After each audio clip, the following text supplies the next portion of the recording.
Hello everyone, and welcome to the final conference of the EUKI project Alpe-Adria Clean Transport Alliance.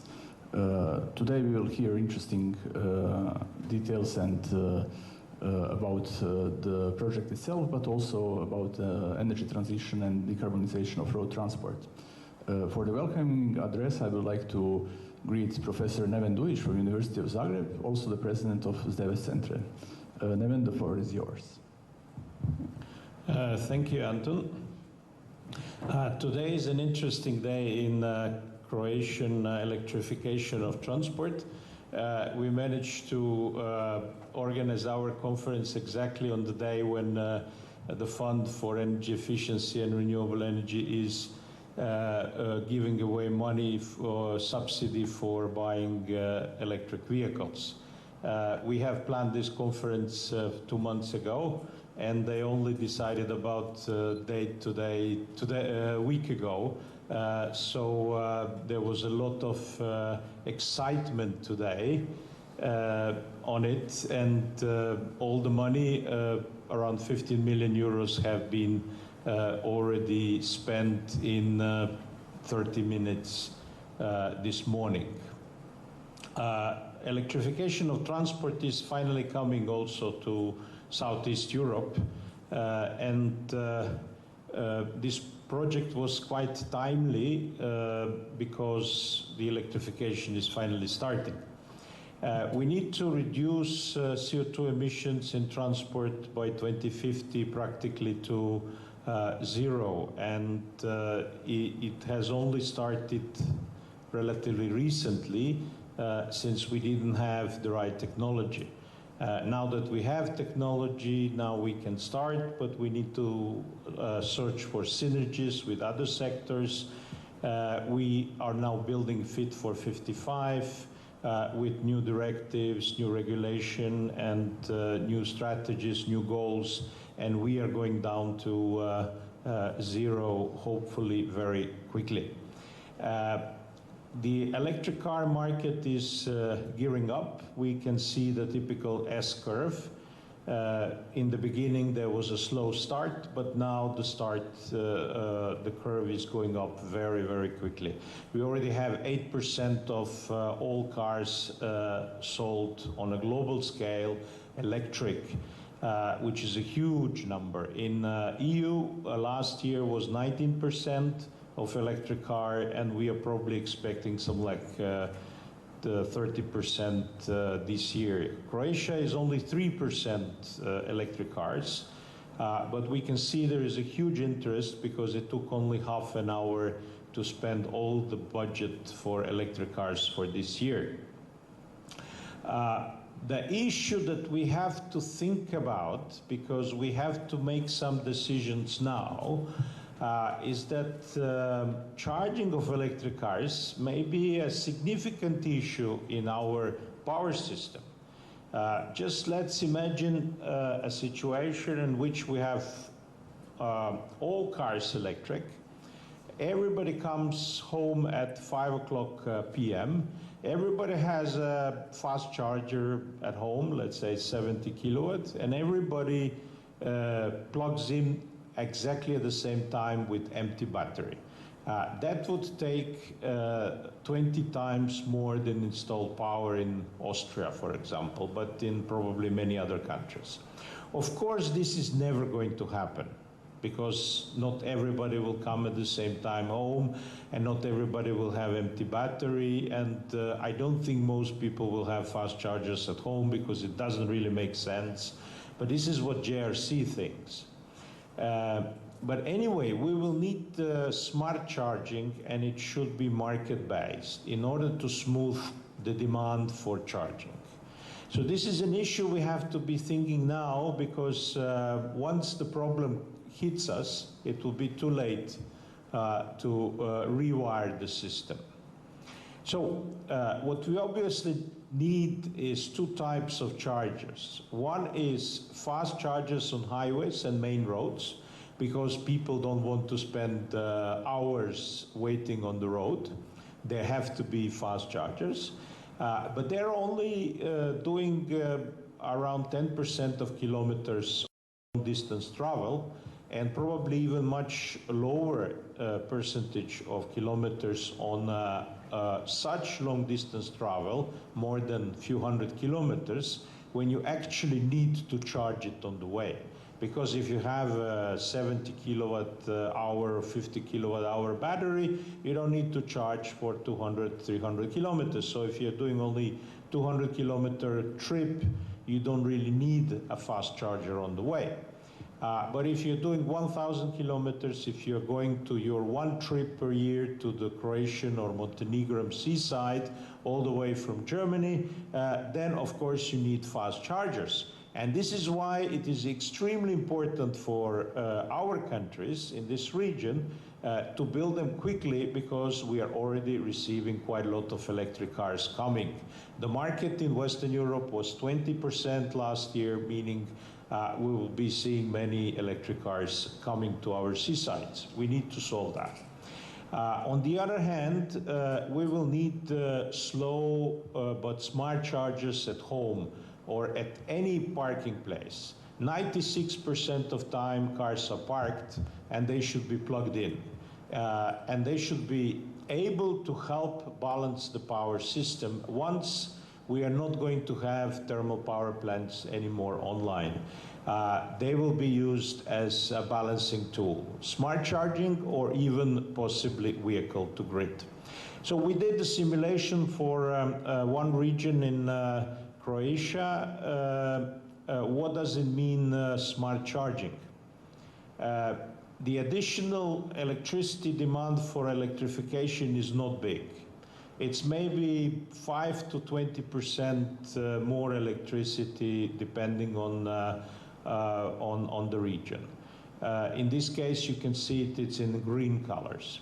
So we have built a model in which you can only charge when there is excess of wind, because then electricity is basically free of charge, should be free of charge. And then you can see the peaks, and it actually worked. We did an overview of transport, so this is actually completely feasible with the local transport needs, because people don't need many kilometers every day, so they don't need so much fast chargers unless they're going outside of the region. On the other hand, you can see that wind is actually blowing always in Europe somewhere. So it never goes to zero. It goes to around 10% of the installed power at the minimum. So what do we need to do? We need to install more wind than we actually needed, and then it's a base load. We just have lots of excess of wind in those hours where wind is blowing more than 10%, and we have to valorize this excess somehow. So what do we need? We need the new way the energy system is built. In 20th century, energy systems supply was following demand. When you turn on the light, the demand is increased, and there is a power plant that increases supply and covers that demand. In 21st century, we will have huge amounts of weather-controlled supply, and we have to build such demands which will follow supply. How to do that? Well, we need demand response technologies and balancing technologies to support the power system. And one of the main tools we see doing that is electric vehicle. Electric vehicles are going to have huge batteries. They're going to be parked 96% of the time, so they can serve the power system, mainly through smart charging. But sometimes when there is really an issue of lack of electricity in the system, they can also deliver electricity back to the system. This is going to probably be expensive for the car owner, because this degrades the battery, And more probably they will prefer to have dedicated battery for this returning part. Why? Because once you spend the car battery, you have to replace also the car. So it's a bit more expensive than replacing just your home battery. If we look at the energy system in which we increase the penetration of wind, we also have more and more situations in which we cannot integrate all the electricity from wind power plants. The black line is showing the current conventional energy system in which when we increase wind power share in the power grid to maybe 20%, around 5% of electricity is curtailed. That is approximately what we see as a limit of economic curtailment. But if we add power-to-heat technologies, another important technology for balancing wind and solar, we can double that. If we add car batteries, we can double it again. So we can actually integrate 80% of variable renewables just using power-to-heat and electric cars, if everything is implemented properly. But this is difficult because we have to start thinking about smart energy systems today. We did some calculations, what does it mean and how this curve moves when we add different flexibility options.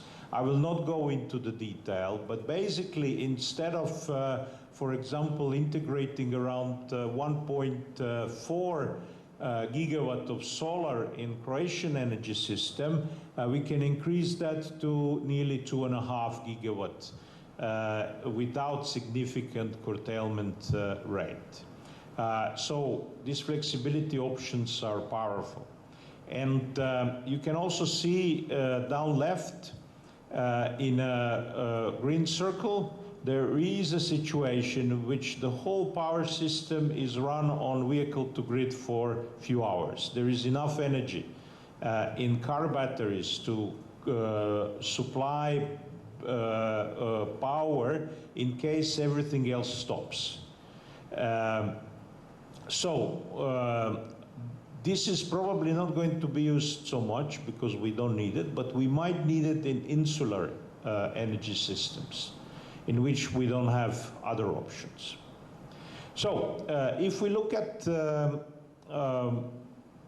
system based on variable renewables, the green is the current wind blowing rate in each hour of the year, and the yellow is the solar one. But I have multiplied by 3 more than what we need to cover the existing or legacy electricity demand.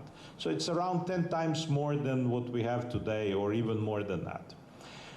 You can see that in most of ours, we actually managed to cover the electricity demand with existing wind and solar in Europe.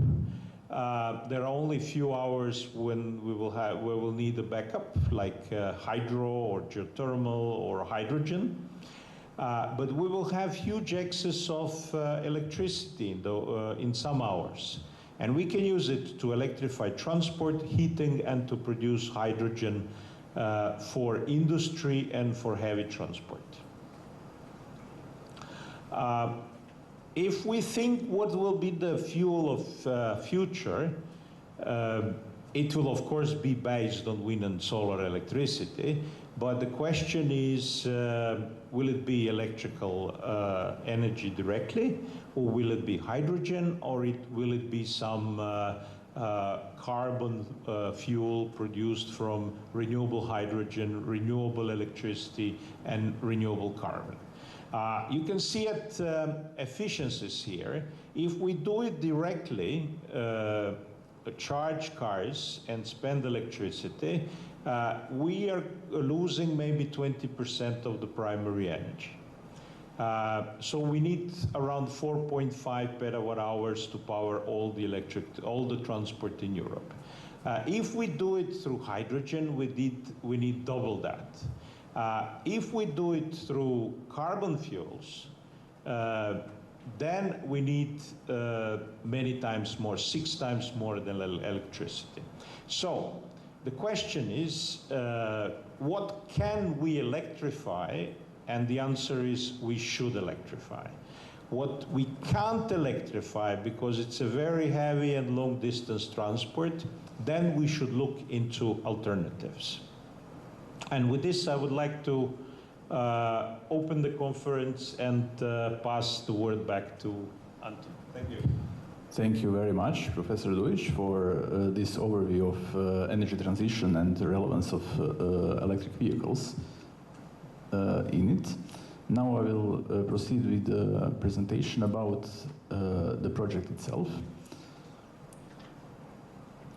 So, the Alpe-Adria Clean Transport Alliance project is now closing to its end, and in the last couple of years, so in the last, well, slightly less than 2 years, we made a lot of efforts in order to help the local communities in this Alpe-Adria region, so in Austria, Slovenia, Croatia, and Montenegro, to equip them with more knowledge and details about what is to come in road transport and how to what Alpe-Adria Clean Transport Alliance project did in last year and a half is aiming to create a network of actors in Croatia, in Austria, and Slovenia, and in Montenegro that will use tools and knowledge shared through our events and through our materials to help them and to install new charging stations, to plan for future measures in their local strategic plans and other documents which will help to handle the ongoing energy transition and electrification of transport. We had a number of events where we asked for feedback from the local communities about what kind of tools they would need to help them to better elaborate such measures that would help both in green public procurement, for example, for urban transport, public transport, and also measures that would help in fostering the future installations of electric vehicle charging stations. And these kind of tools that we created would in the end help to achieve similar standards in the region when regarding to the implementation of such measures.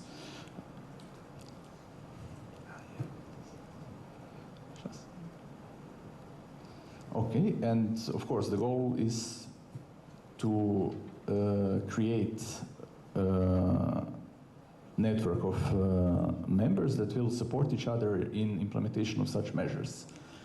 The network will include, and now includes, a number of relevant stakeholders on regional and national level that will receive the knowledge from other regions as also from relevant experts and scientists in their region.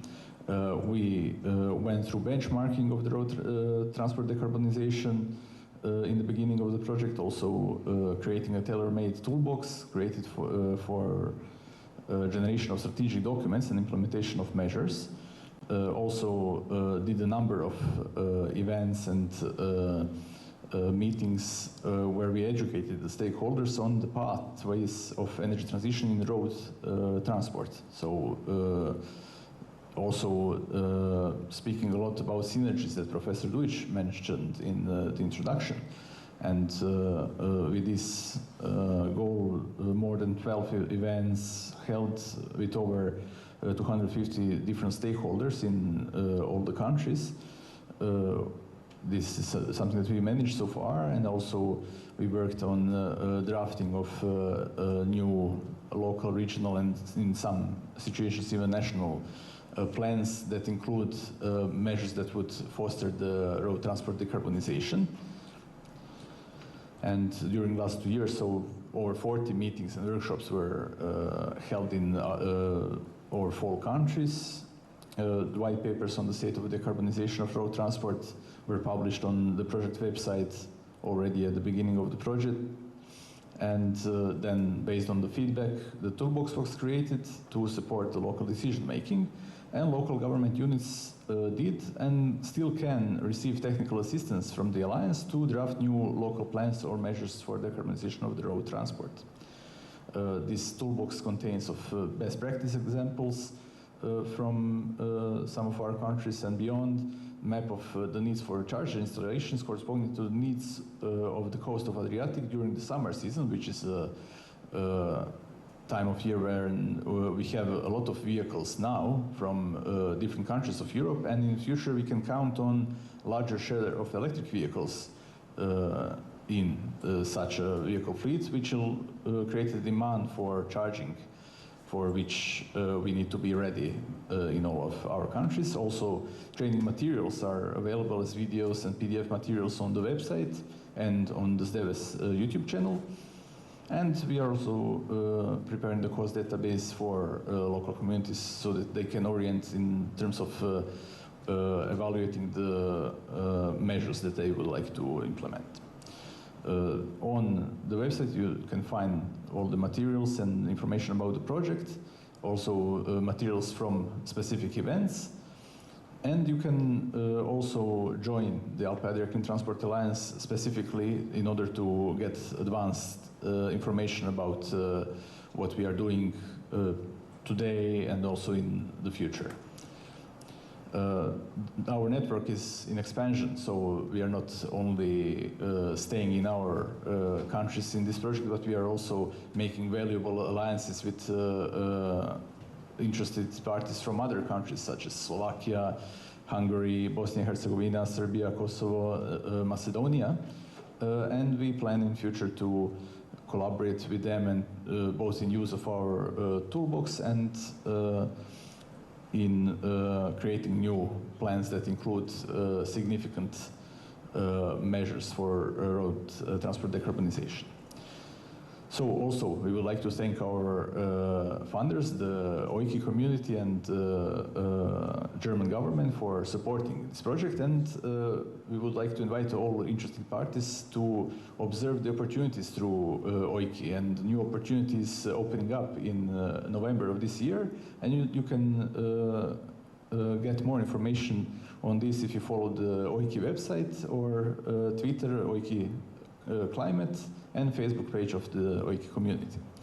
So, thank you very much for your attention, and for the next session I would like to invite Professor Zoran Miljanic from University of Montenegro to join me so that we can also present interesting parts of the AACTA toolbox. Thank you.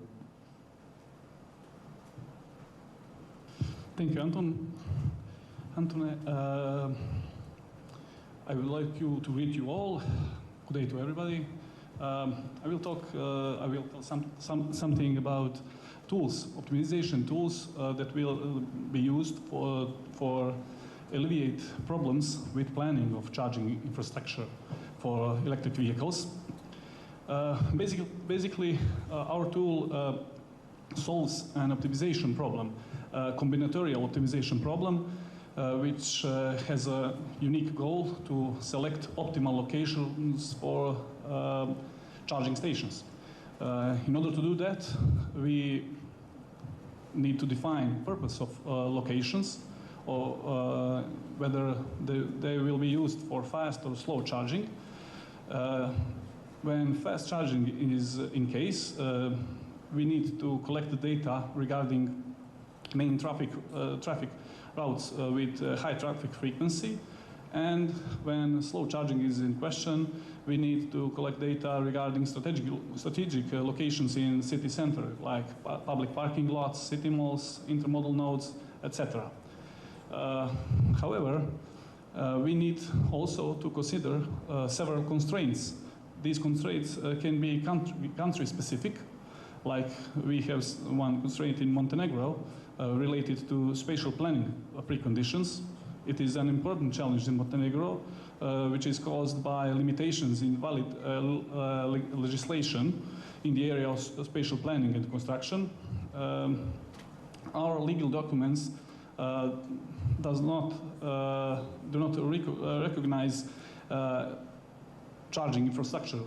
So our administration is not able to issue any permits when we want to build charging station. So our charging stations in Montenegro are built as temporary objects for now. However, there are also some general constraints that should be included in the optimization problem, like availability of power grid infrastructure. There are two issues that consider power grid infrastructure. First one is a connection point related to available power, which has a direct impact on a number of stations. Weak power grid will lead to a greater number of charging stations with respect to stronger power grid, where the number of needed charging stations is much lower. The other issue that should be considered is control possibility. That is related to smart charging. However, this is not an important issue in the first phase of the development of charging infrastructure, but this will be a challenge in the middle phase of development of charging infrastructure. Also, when planning charging infrastructure, an important input is forecast of electric vehicles, number of electric vehicles or penetration of electric vehicles within the vehicle stock, vehicle fleet.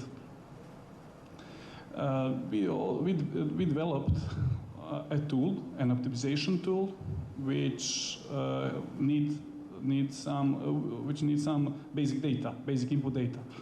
When fast charging is a question, or fast charging stations, we need geographic disposition of main roads and motorways, GIS, Geographic Information System information with nodes, road crossings, lengths, and traffic frequency. Also, as strategic locations for electric vehicles charging stations, we need petrol stations locations, and power grid limitations. These power grid limitations are related to available substations, their location, their installed power, and their peak demand, in order to be able to define the power installed at each charging station. When slow charging is a question, we only need GIS data of local municipality with coordinates of strategic locations like public parking lots, city malls, other public buildings. Then our optimization criteria is defined. Our optimization criteria is basic economic optimization criteria. We want to achieve total autonomy of each electric vehicle on the whole road infrastructure with the less possible number of charging stations.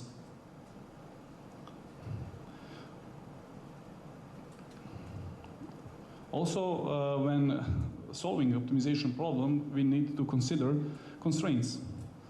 These constraints in our optimization tool are flexible, and we can encompass some different kinds of constraints. These constraints that are mentioned here are the basic one, but we can also include some country-specific constraints.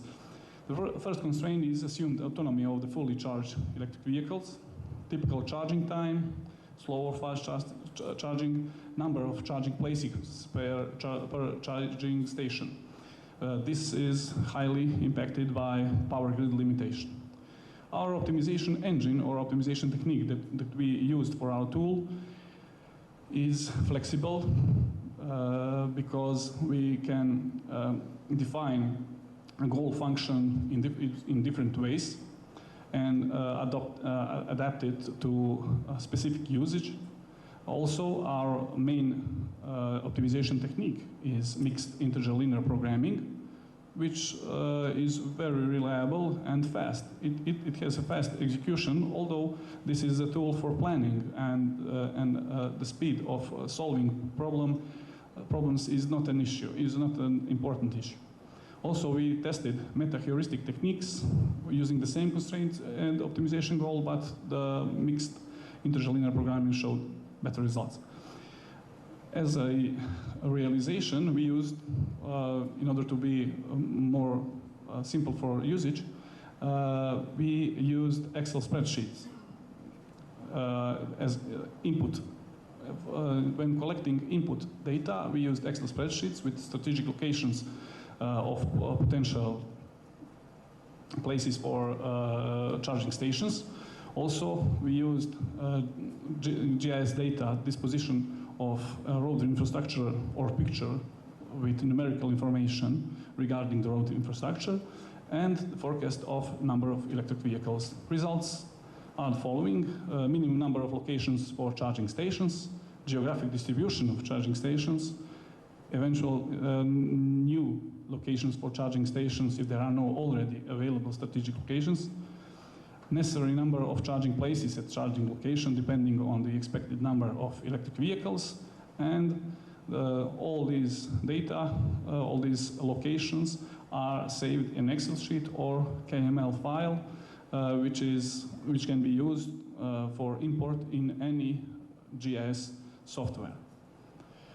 This is a theoretical example, and then I will show you some practical examples. This is some theoretical road network. All these nodes are potential locations. We want to solve the problem in that way to find minimum number of charging stations in order to enable a vehicle to travel any distance between any two nodes. When we apply our tool, we have this solution. Locations are selected, minimum number of locations. This is, I repeat, this is only a theoretical example where distances between nodes are equal to the autonomy of a typical electric vehicle, but we can use any autonomy we want because in the real example, in the practical example, each of these branches is a different road branch with its traffic density and its length. When Montenegro is in the case, we collected some data regarding forecast of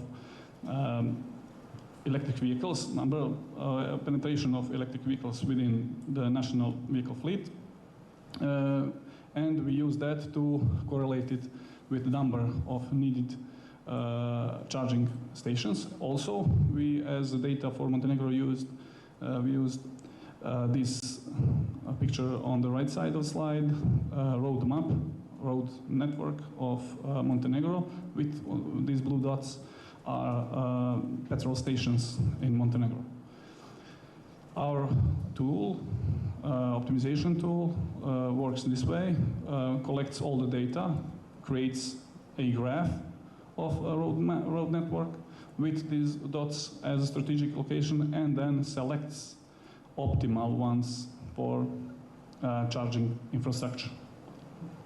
These red dots are optimal optimal locations for charging stations, and then each of these dots has its geographic coordinates that can be used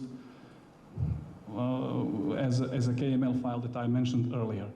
This is the solution of optimization problem for Montenegrin road network.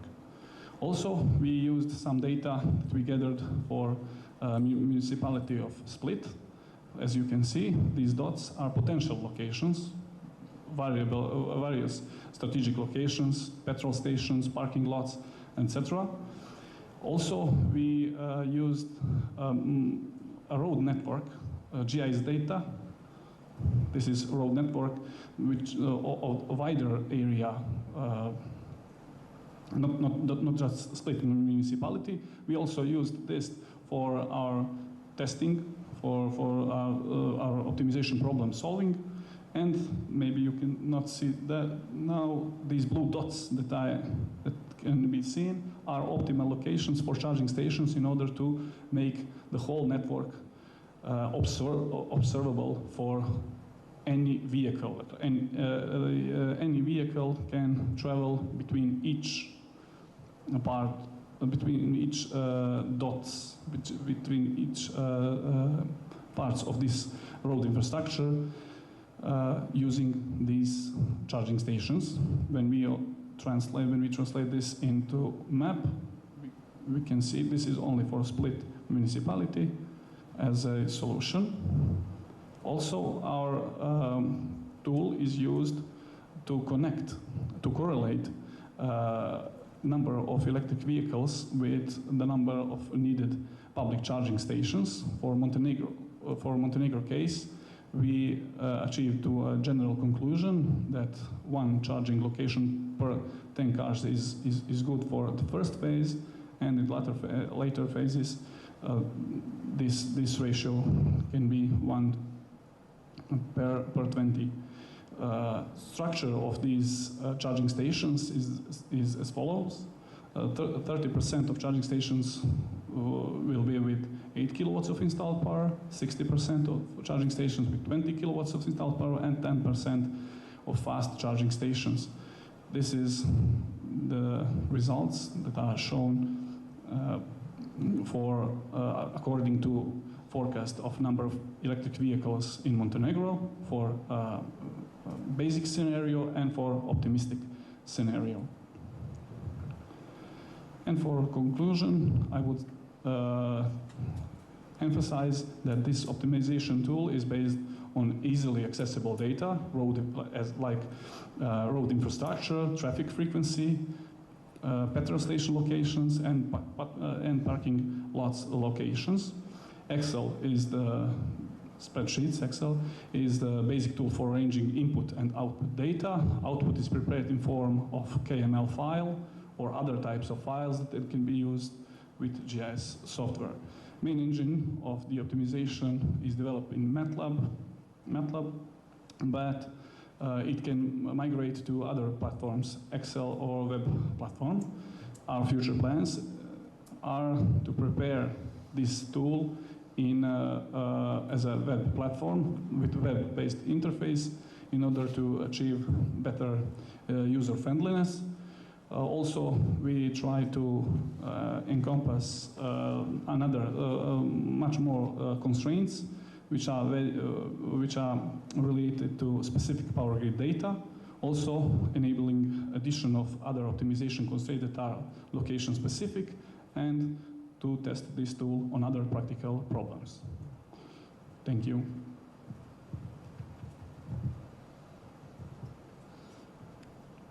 Thank you very much to Professor Miljanic. All the final versions of the toolbox will be available on our project website. Now, I would like to continue with the next presentations and invite Professor Vedran Kirnčić from University of Rijeka and Mr. Martin Buchan from Split-Dalmatia County to join me on the stage, and we will hear some interesting data about projects that were done in the local and regional government units.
So, good day, good morning. Thank you for the invitation to the conference. I come from the University of Rijeka. This is a university in Croatia. We also work on sustainability and mobility, namely electromobility, and I'm going to present some local examples of good practices related to electromobility and some future plans regarding the development of the whole system. Just some technical issues. To start with, as Professor Dujic said, today is the day in Croatia about getting funds, getting money for buying electric vehicles. And we have to take into consideration the fact that there is a community, there are people who are eager to get electric vehicle, but still there is a great resistance to the whole paradigm of changing, of electrifying the transport, and also in local area we see huge differences. Of course, the biggest cities have the bigger numbers related to consumption of electricity and therefore also CO2 emissions, and of course smaller towns and municipalities even don't have public transport or don't have such developed infrastructure, and this is definitely also visible in number of charging stations. But here, this is excellent opportunity to say that you did a great job developing these tools, which would definitely help those who are still have not decided even to go into this direction to somehow test, to see what would be numbers on local level in order to cope with all the technical potential difficulties. And as Professor Dujic also said, we have to think about these questions today in order not to be late tomorrow. So this is the example for Primorje Gorski Kotar County, 150 kilometers from Zagreb. Here we see actually there are quite a lot of number of dots here, and actually these are all pilot projects or some showcases, and only several operators really strategically started to think about the infrastructure and to develop.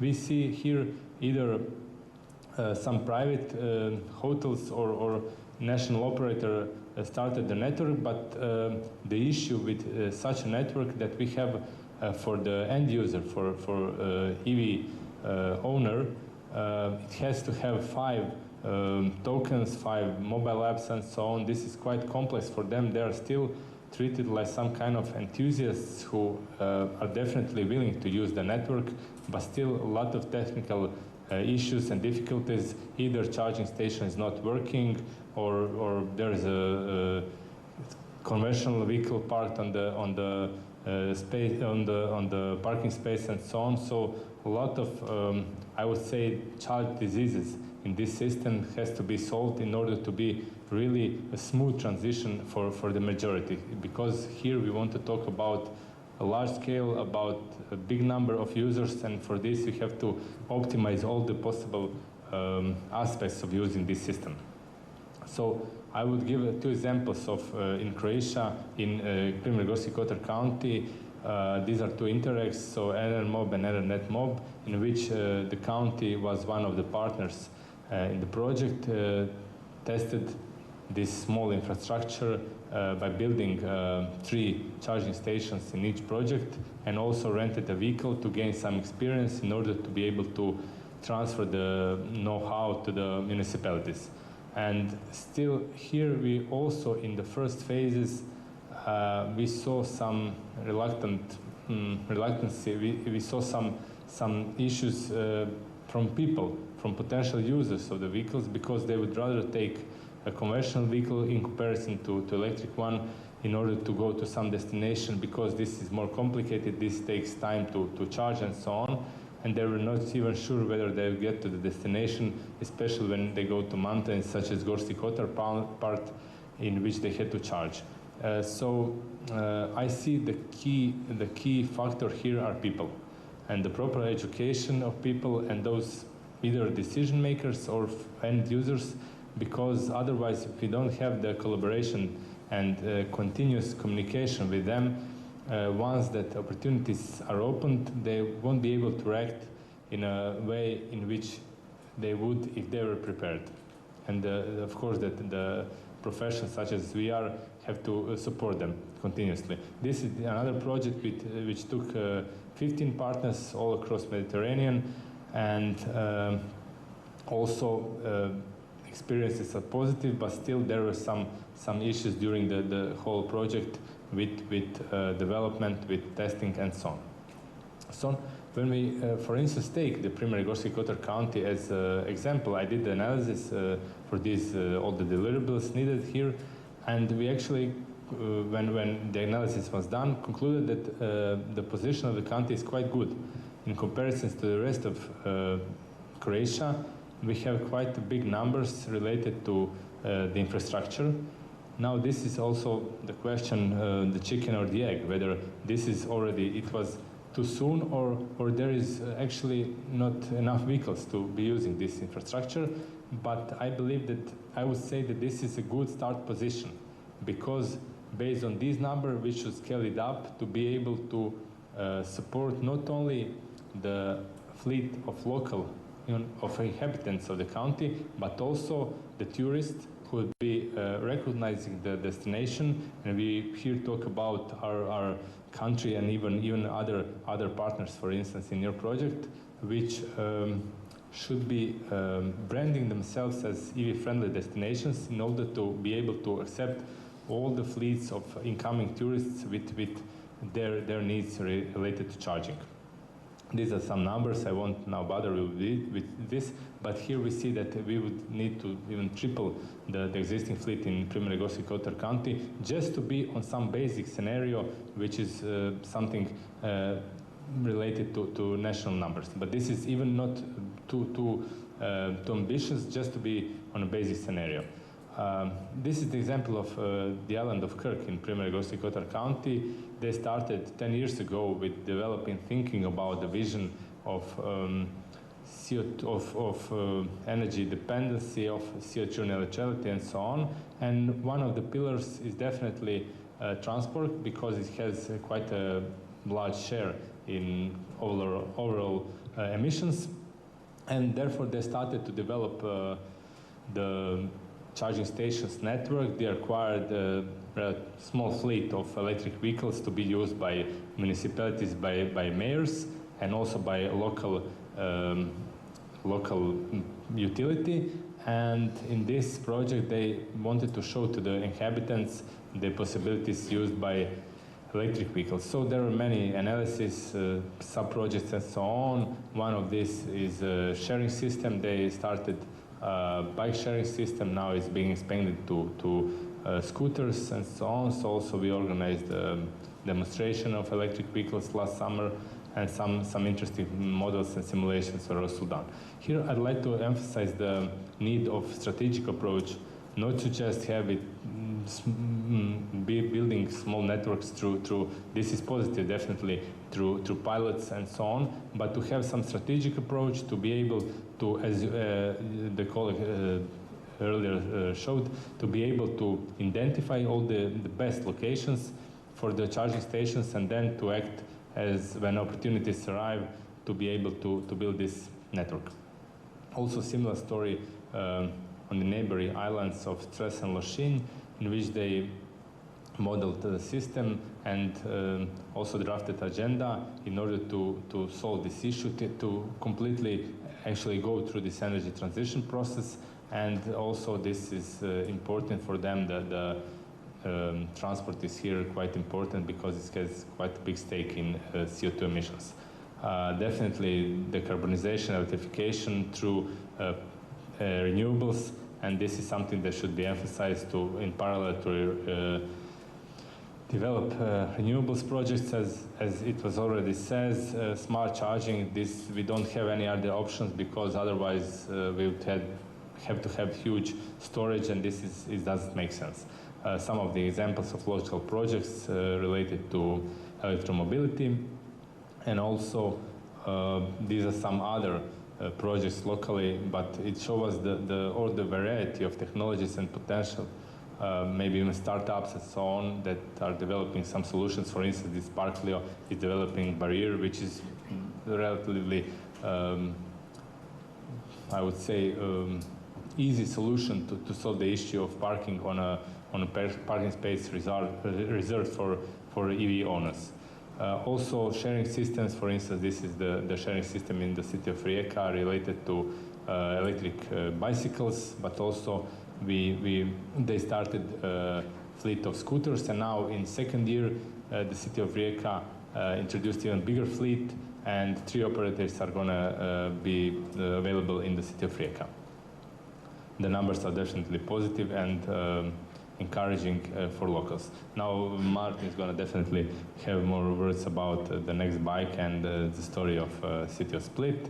And this is the example from Osijek, where from one project also a small fleet of electric vehicles was offered to the citizens in sharing systems, so quite interesting for them. How I see now we are talking about future. Now let's talk a bit about the past. Let's talk a bit about future.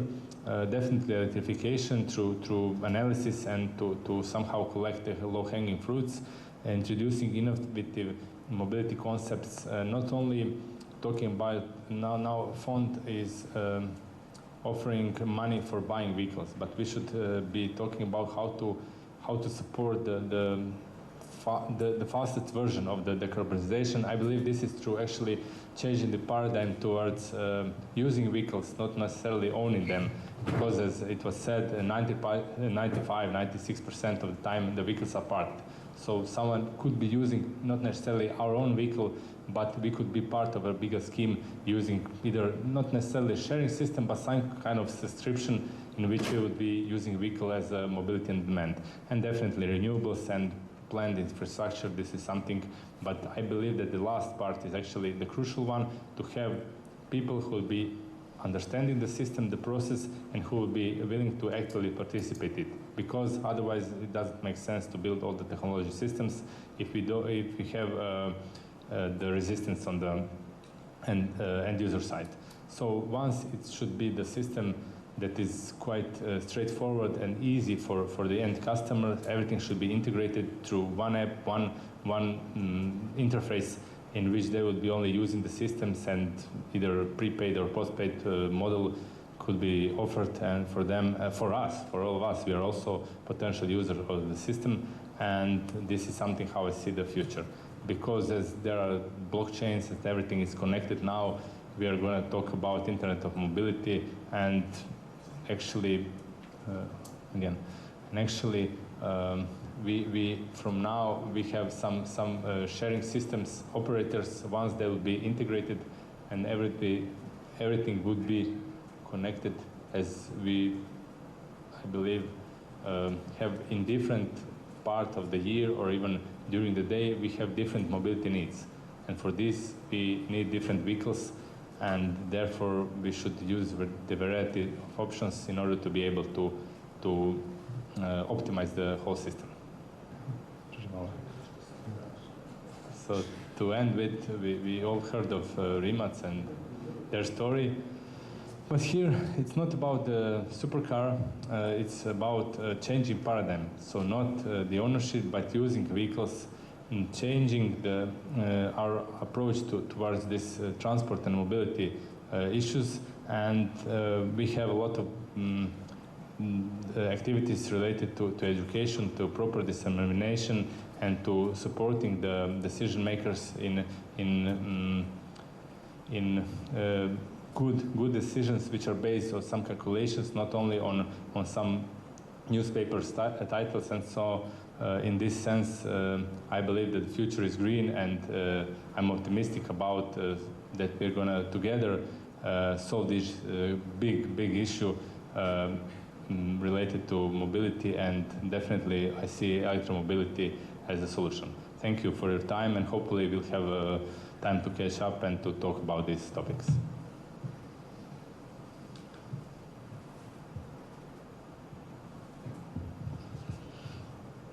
Thank you very much to Professor Kirincic, and now I would like to invite Mr. Buchan from Split Dalmatia County. I will share your presentation and then you can start. So just 1 second, please. So hello to everyone.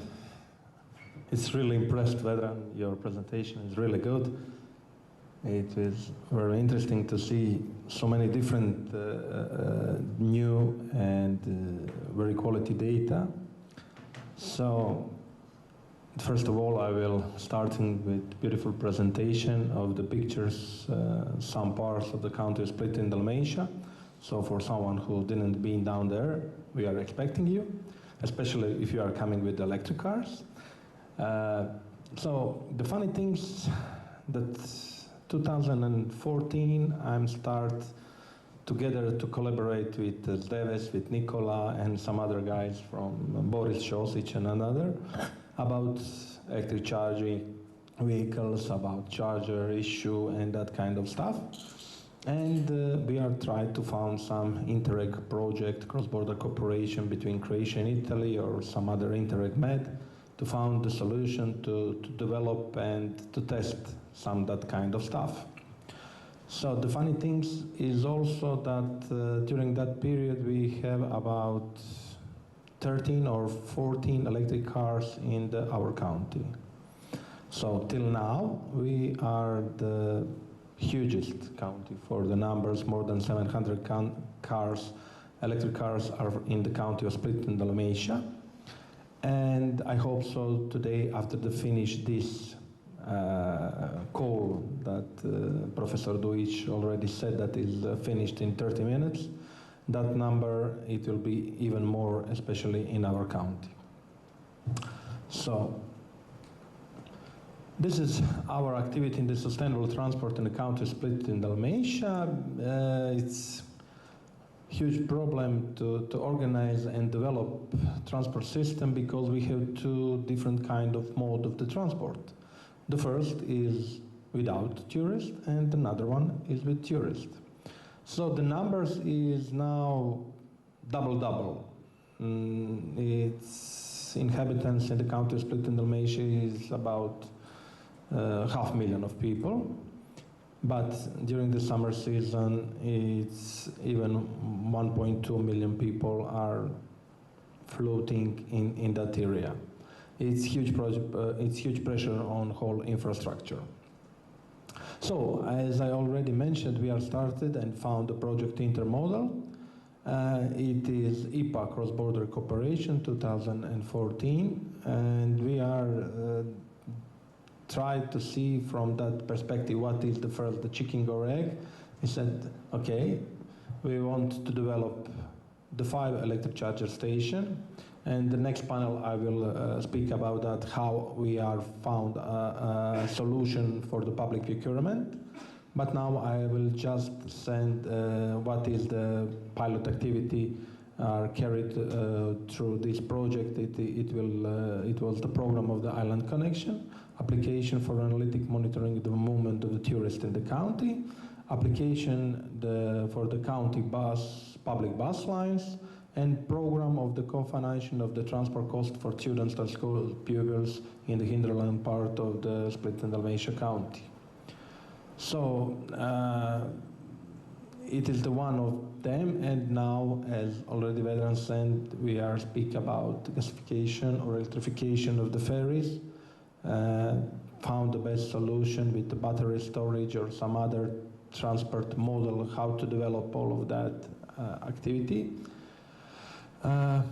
Also, we want to implement, we was the first county that we are implement big data analysis in the whole Croatia. We have that two interval, but it was before the GDPR, and after that it is not any more details as then.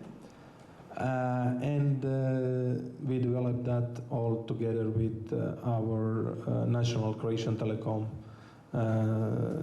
And down there it will be easier to do that because it still was a roaming issue in the European Union. After that, it is cutting, so people doesn't need anymore to change the network, because more than 75% of the people that come from the European Union into Croatia are using Croatian Telecom as a provider of during that period in 2014. And the most interesting thing is how to develop initial network for the e-chargers. We are found 5 locations for the project implementation that we are selected. It is the airport of Split, Hotel Park, City Center 1 shopping center, Hotel Cornaro, and Upper Hotel Miramare. It is based on the heat map analysis. It is the funny things because we have 14 electric cars in the county. 2 weeks after that, coming one foreign company from the Slovenia and opening rent a car, especially with electric cars. So the tourists from the Norway, Finland, Sweden that coming in Split, they have normal occasion and habit to use electric cars. So they take the electric cars for the 7 days free traveling through our county. So it is very interesting benefit for all of us. And funny things, because we are make analysis from the providers, from the Croatian telecoms, that people that using that cars visited all that 5 locations. So, okay, it is not just selling some services as electric energy for the electric vehicles, but during that period that people spend 1 or 2 hours to check some point of interest.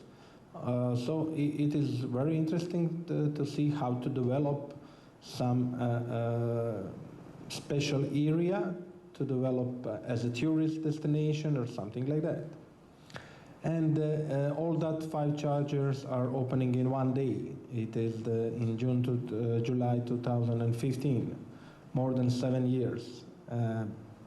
And after that, I have planned to buying electric cars for our county and put a charger station in the county. But the funny thing is that I have the huge problems from our politicians. Why? Where is the problem? Why they are not want to buy electric cars?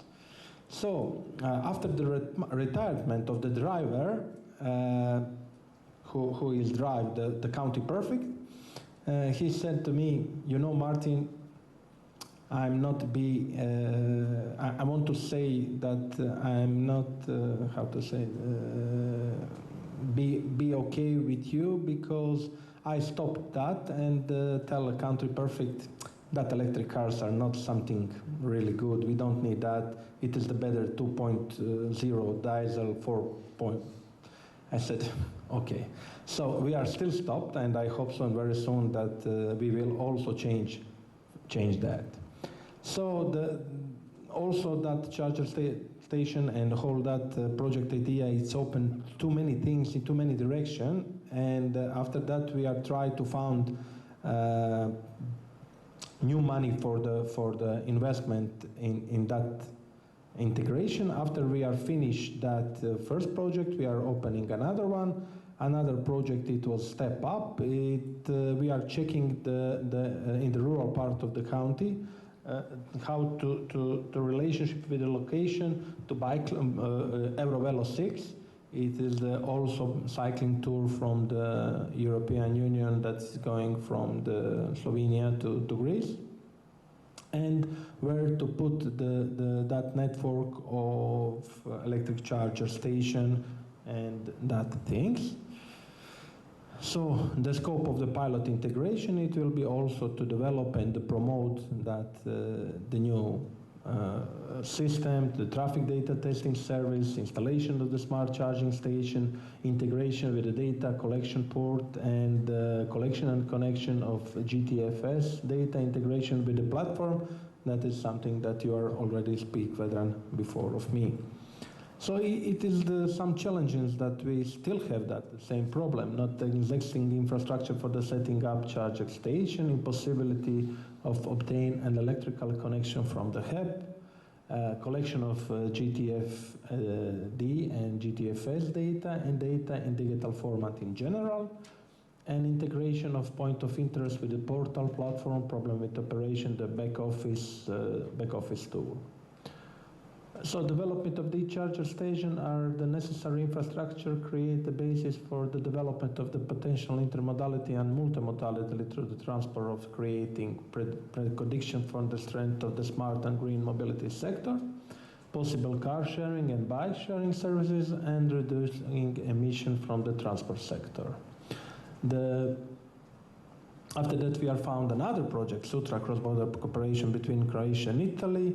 The tender project is the introduction of the public vehicle system in the cities of Solin, Tril, Sinj, and the municipality of Klis at 6 locations. At each location, there will be one info pool with charging equipment and the 2 racks for the parking electric bikes and the 4 racks for the parking classical bikes, as well as the implementation of the charging station of the electric vehicles and the boats in the split Dalmatia County. It will start from the 1st of January 2019, and they have prolongation to the 2023.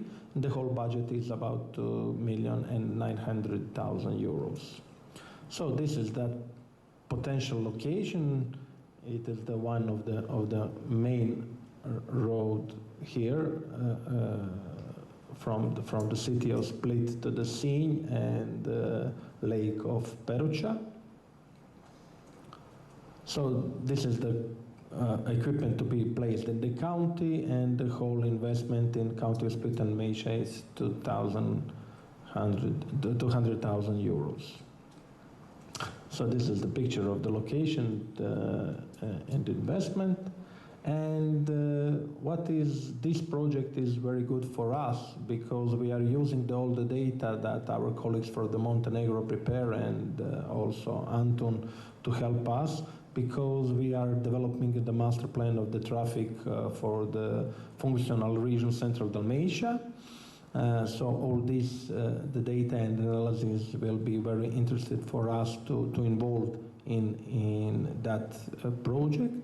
And after that, the project that Vedran already said, the next bike, it is the showing how that one small project that we are take from the Interreg program Remedio, Interreg Med program, developing the first e-bikes in the city of Split, where all the people said it is not possible, because people in Split don't using bikes, they don't like to pedestrian, they don't like to do this or do that, and after that came COVID. And now there are more than 15 people don't using public transport. Every hour they are using the public bikes. So we are spend about 100,000 euros for that small initial project, and it was the seed that is growing and growing.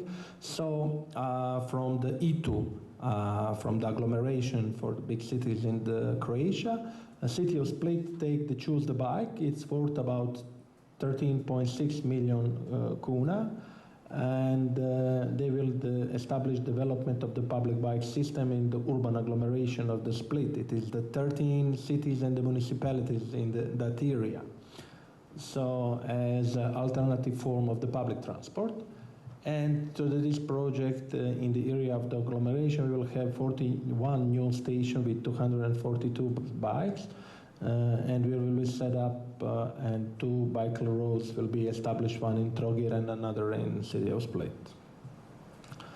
So also these other activities, this project also very useful for us, because at the end we are now prepare and finish our energy action plan for the county Split and Dalmatia, and it is very interesting for us, especially about infrastructure for the electric vehicles from the one side, and from another side, as one of the activity of decarbonization, the county of Split and Dalmatia will be the first county that will be support our taxi drivers to buying only electric cars, and also for the last mile delivery for the company, as Vedran already said, overseas and GLS and DPD, we will support to establish some green hub about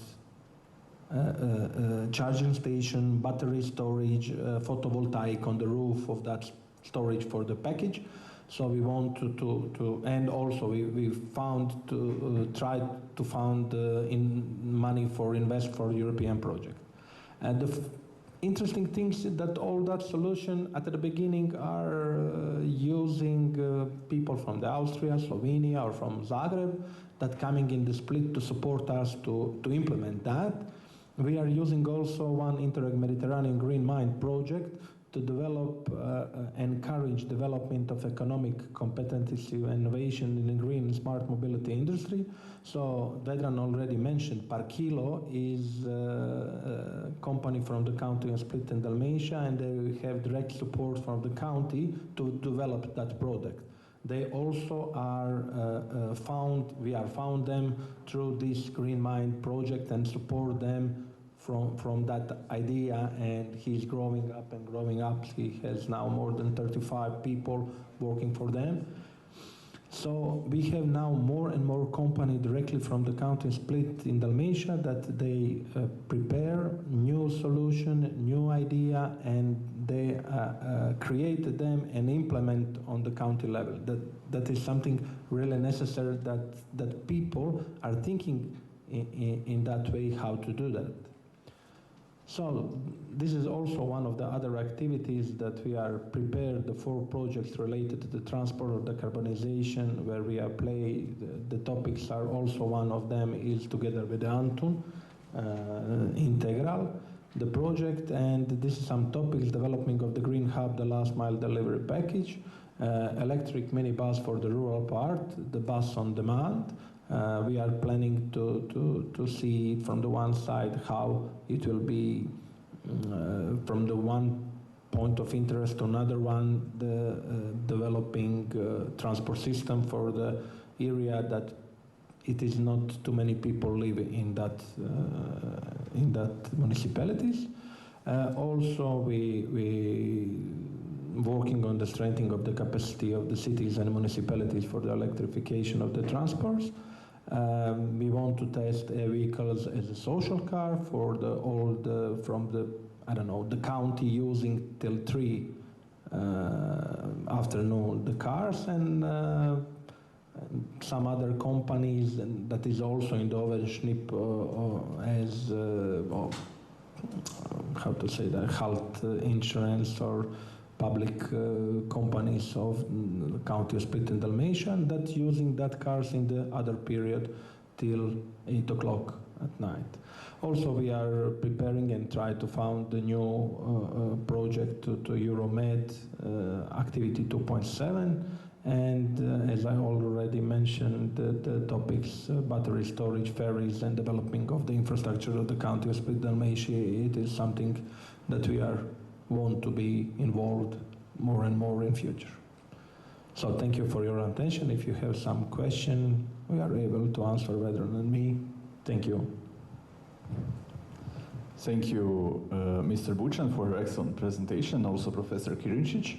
So all our followers online will also be able to get these presentations, and will be able to check this video again on YouTube later on, with this, not to miss this interesting information.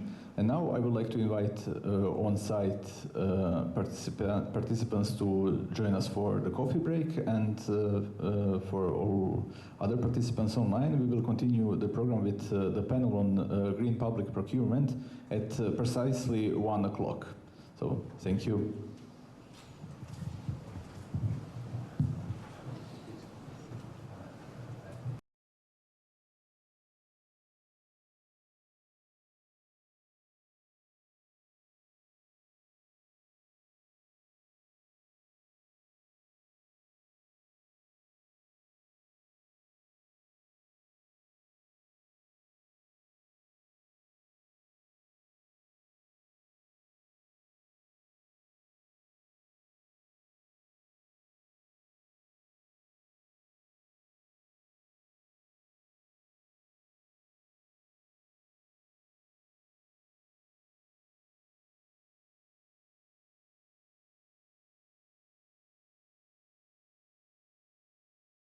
Hello everyone once again. So we will start with the panel discussion on the topic of green public procurement. I would like to welcome the panelists, Professor Rade Vujadinovic, the Dean of Faculty of Mechanical Engineering at the University of Montenegro, Podgorica. Also Mr. Martin Buchan from Split Dalmatia County. And online with us we have Mr. Dominik Buchner from the city of Weiss. And Mr. Petek from Koper excuses himself from the panel, but you will be able to get the presentation on green public procurement in Slovenia after the event. So we will start with the introductory words from Professor Rade Vujadinovic. The floor is yours. Thank you, Anton. Hello, everyone. I'm very, very happy because I'm here, that I can see you face to face. I'm very happy because after 30 months in my passport yesterday, they put the stamp and I finally go abroad from Montenegro. From this point, I send the greetings for the whole EUKI community. I will start the presentation about some information about the state of mobility in Montenegro in the part of electrical cars. My dear colleague Professor Miljanic speak something about charging infrastructure. In the second part of the presentation, I put the accent on the green public procurement, about legislation framework in Montenegro and the example of good practice. I will start with the number. On this slide you can see the number of electrical vehicles in Montenegro in the last 8 years. In the first 7 years, the process go without any subsidies, without any funds, but in the 2021, the Eco Fund start with work, and in the next slide you will see the numbers of the disposal in the budget. I just want to explain what does it mean, the numbers of electric vehicles for Montenegrin area, for our country. You can see the number 323 electrical vehicles in 2021. When we compare with the total number of registered vehicles, 251,000 vehicles, we have the percent just 0.127%. It's a very, very small percent, but when we get the number of new vehicles in this year and compare with the total new vehicles in 2021, we can see that electrical vehicles is more than 8% in the new fleet, and it's something which give me the courage and why. The last, as Anton said, I'm now Dean of the Faculty of Mechanical Engineering, and I'm very happy because with stopped the crisis caused coronavirus. Almost each day, every day we have professors and visitors from abroad, from different countries, from partner university, and almost every day we have some interesting presentation. Before approximately 1 month, we have the guest from the University of Köln, director of the Institute of Automotive Engineering, Professor Hasan Smajic, and he did the amazing comparison of the process preparation of popcorn with the development of air mobility is in some country. In start, you must be patient to wait until the moment when popcorn start to work. And I think so, and I hope so, that Montenegro is in these phases that something start, and I hope so the process in Montenegro will be like this. But it's strongly depend from the support from EcoFund. Unfortunately, you can see the number. As I said in the previous sentences, the EcoFund started the last year, and with budget of 100,000 euro.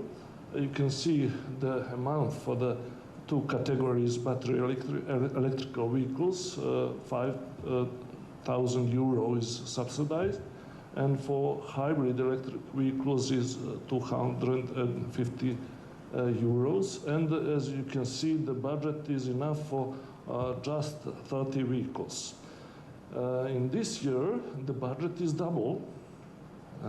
You can see the double budget, but it is still 60 vehicles. And as you know, in each country is necessary 1% of the car fleet to be electric vehicles. In our country, it is 250 electric vehicles, and definitely we need a much higher support from EcoFund. Let's go back to the topic, green public procurement in Montenegro. I will share with you the experience from my country. Generally, there is the legal basis for the green public procurement. You can see on this slide the law on public procurement. You can see the official Gazette in Montenegro from 2019. We have the article and paragraph which define the energy efficiency like criteria in the process public procurement. But we try in all contact with stakeholders, with decision makers, with the officer for public procurement. We try to educate them how it is important because just 1 liter less specific fuel consumption on 100,000 euro give the saving about 100 liter and with the price of 2 euro per liter we have the saving about 2,000 euro per 100 kilometers. In the same time, additionally, we have the saving CO2 emission, about 3 or 4 tons, depend of fuel. So we push forward this criteria, energy efficiency. But honestly, mostly in the public procurement is the just only criteria, economic best offer, just the lowest price. The decision maker have the fear from the NGOs, from the journalists, because corruption, to some, they don't want the problem. And we know that energy efficiency is important, but the lowest price is the main and only criteria. And I will share one experience from Montenegro. In the coffee break, my dear colleague Martin asked me for what is the public transportation in Montenegro, and I said him I will speak about that. Montenegro is the small country. Podgorica is capital country with almost a third of citizens in the capital city, and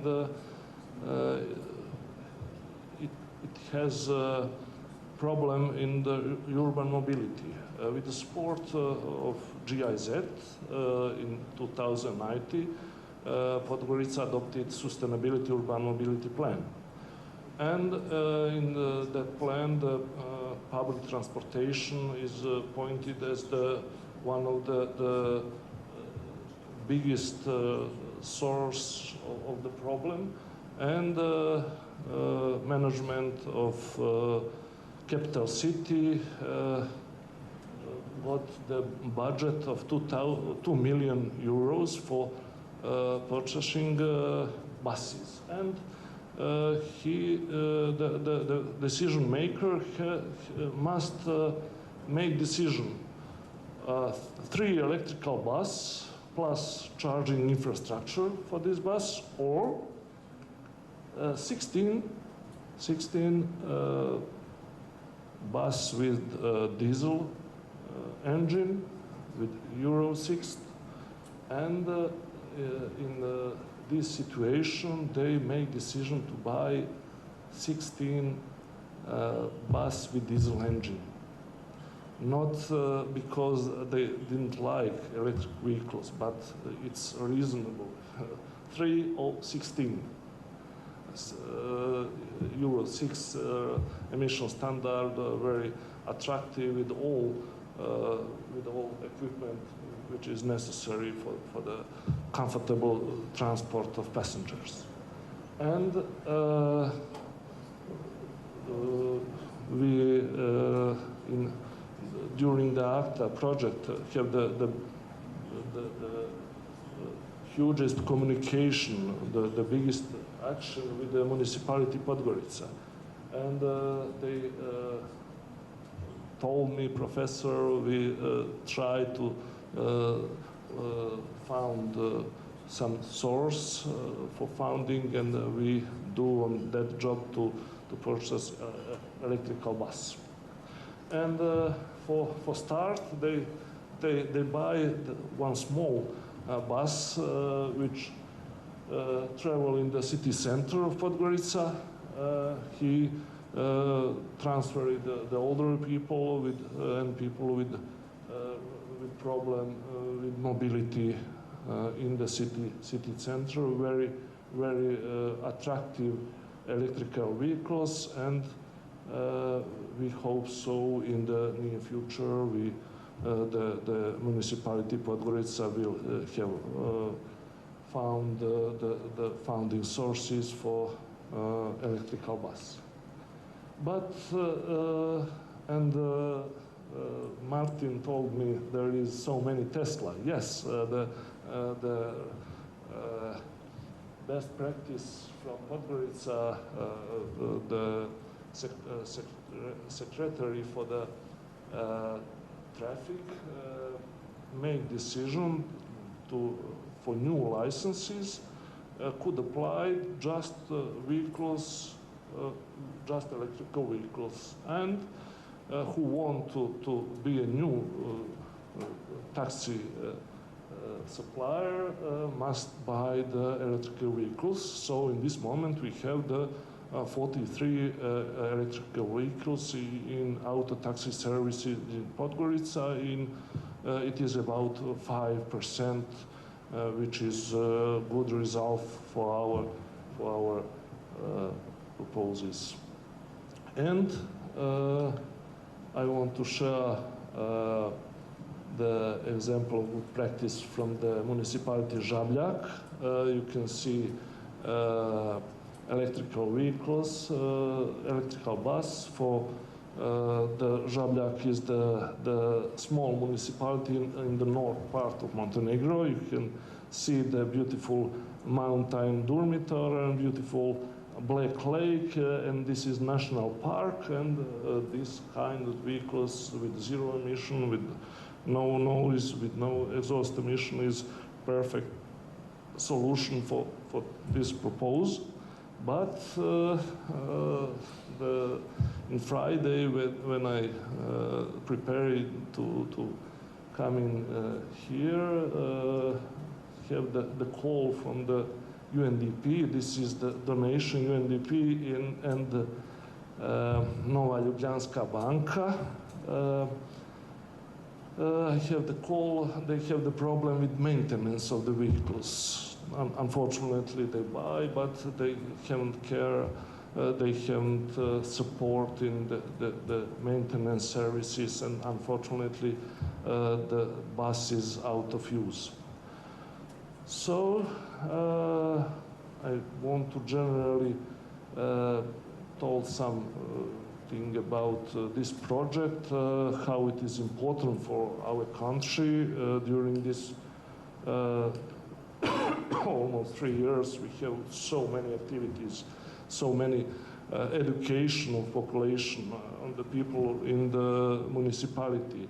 We organize in our e-mobility laboratory different action. Here is the Faruk Hadžibegić, the famous footballer, the selector of our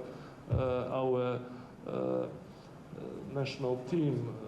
Here is, he helped us to mountain the PV system on the roof of our e-mobility laboratory to produce electricity for electrical cars. We open for and educate children from the primary school. We testing electrical vehicles. We organize the exhibition of electrical cars in our laboratory to people can visit and try to drive the vehicles. There is so many promotion activities in the national television. Here is the presentation, Professor Smajić. Here is the presentation on the Ferrao book. Here is the presentation of the European project. And we use each possibility to share the information about e-mobility, and I hope so. And just we are conclusion. Generally, we can conclude that this project gave a very great and positive result for our country, for our society. And I think so there is no any suspicions from the decision makers, from the politicals, from the citizens. Just everybody told me, Professor, you have me, I know that this e-mobility is future. Just help us to find the founding source. That is the only important for this story in Montenegro. And I want to add it, maintenance. It is important because in this moment in our country there is the enough services for maintenance of this kind of vehicles. Thank you for your attention. Thank you. Thank you very much, Professor Vujadinović, for the presentation. Now we have two more panelists, and the first of them will be Mr. Bučan from Split-Dalmatia County with some examples on local efforts and troubles and overall issues of green public procurement in road transport decarbonization. So, Martin, the floor is yours. Thank you, Anton. Professor Vujadinović, it was really impressed what are you doing in Montenegro with your colleagues from the faculty and to promote not just e-mobility but sustainable transport system and all that you do. It's really glad to me to meet you here today because it will be very soon open the cross-border cooperation between Croatia, Montenegro and Bosnia and Herzegovina, and this today is a great opportunity to maybe find a new solution that all of us together develop some new project idea collaborate and working together in the future. So what is the very interesting things during the European project? Because they have the regulation of 5 years ownership of the equipment that you are buying them. So County of Split and Dalmatia, during that period, we didn't buying any of these chargers that I present in the first panel. Why? It is a huge problem for us. And what we are doing? We are order and service to test e-mobility scheme, to see how it is work, which charger is the best, to collect all the data from the electric chargers, and to see some problems with the owner of the location, the owner of the equipment, support system, and etc. So what we are doing, we are first of all make a public open calls who are interested to invest to prepare a location for putting charging station. So on the first call, we have about 35 different companies, hotels, restaurants, AC marinas, and another companies. And we are after the checking all the acceptability of the electric chargers, of the electric network. We are choose the 5 of them. And it is very useful for all of us because after the tested period of 1 year, the decision from the one side of the ownership of the location and the ownership of the equipment was what they have a bilateral and regulation new paper what they will do after the finish of that period. So every of that company that they are tested chargers, they use it still now. Some of them open more chargers in that restaurant or hotel, and they rechange, especially in City Center 1, where we are putting the one charger station 2 times 22 kilowatts. So they will put the new charger station for more than 10 cars, and they develop the new network for the people, for the taxi drivers. So it is really glad to me to see that it's all that e-community are growing and growing in the county of Split and Dalmatia. So it is not necessary always to be owner of that equipment, because during that period of 5 years, it's always a problem to find the money. How is it something going wrong to change, to prepare?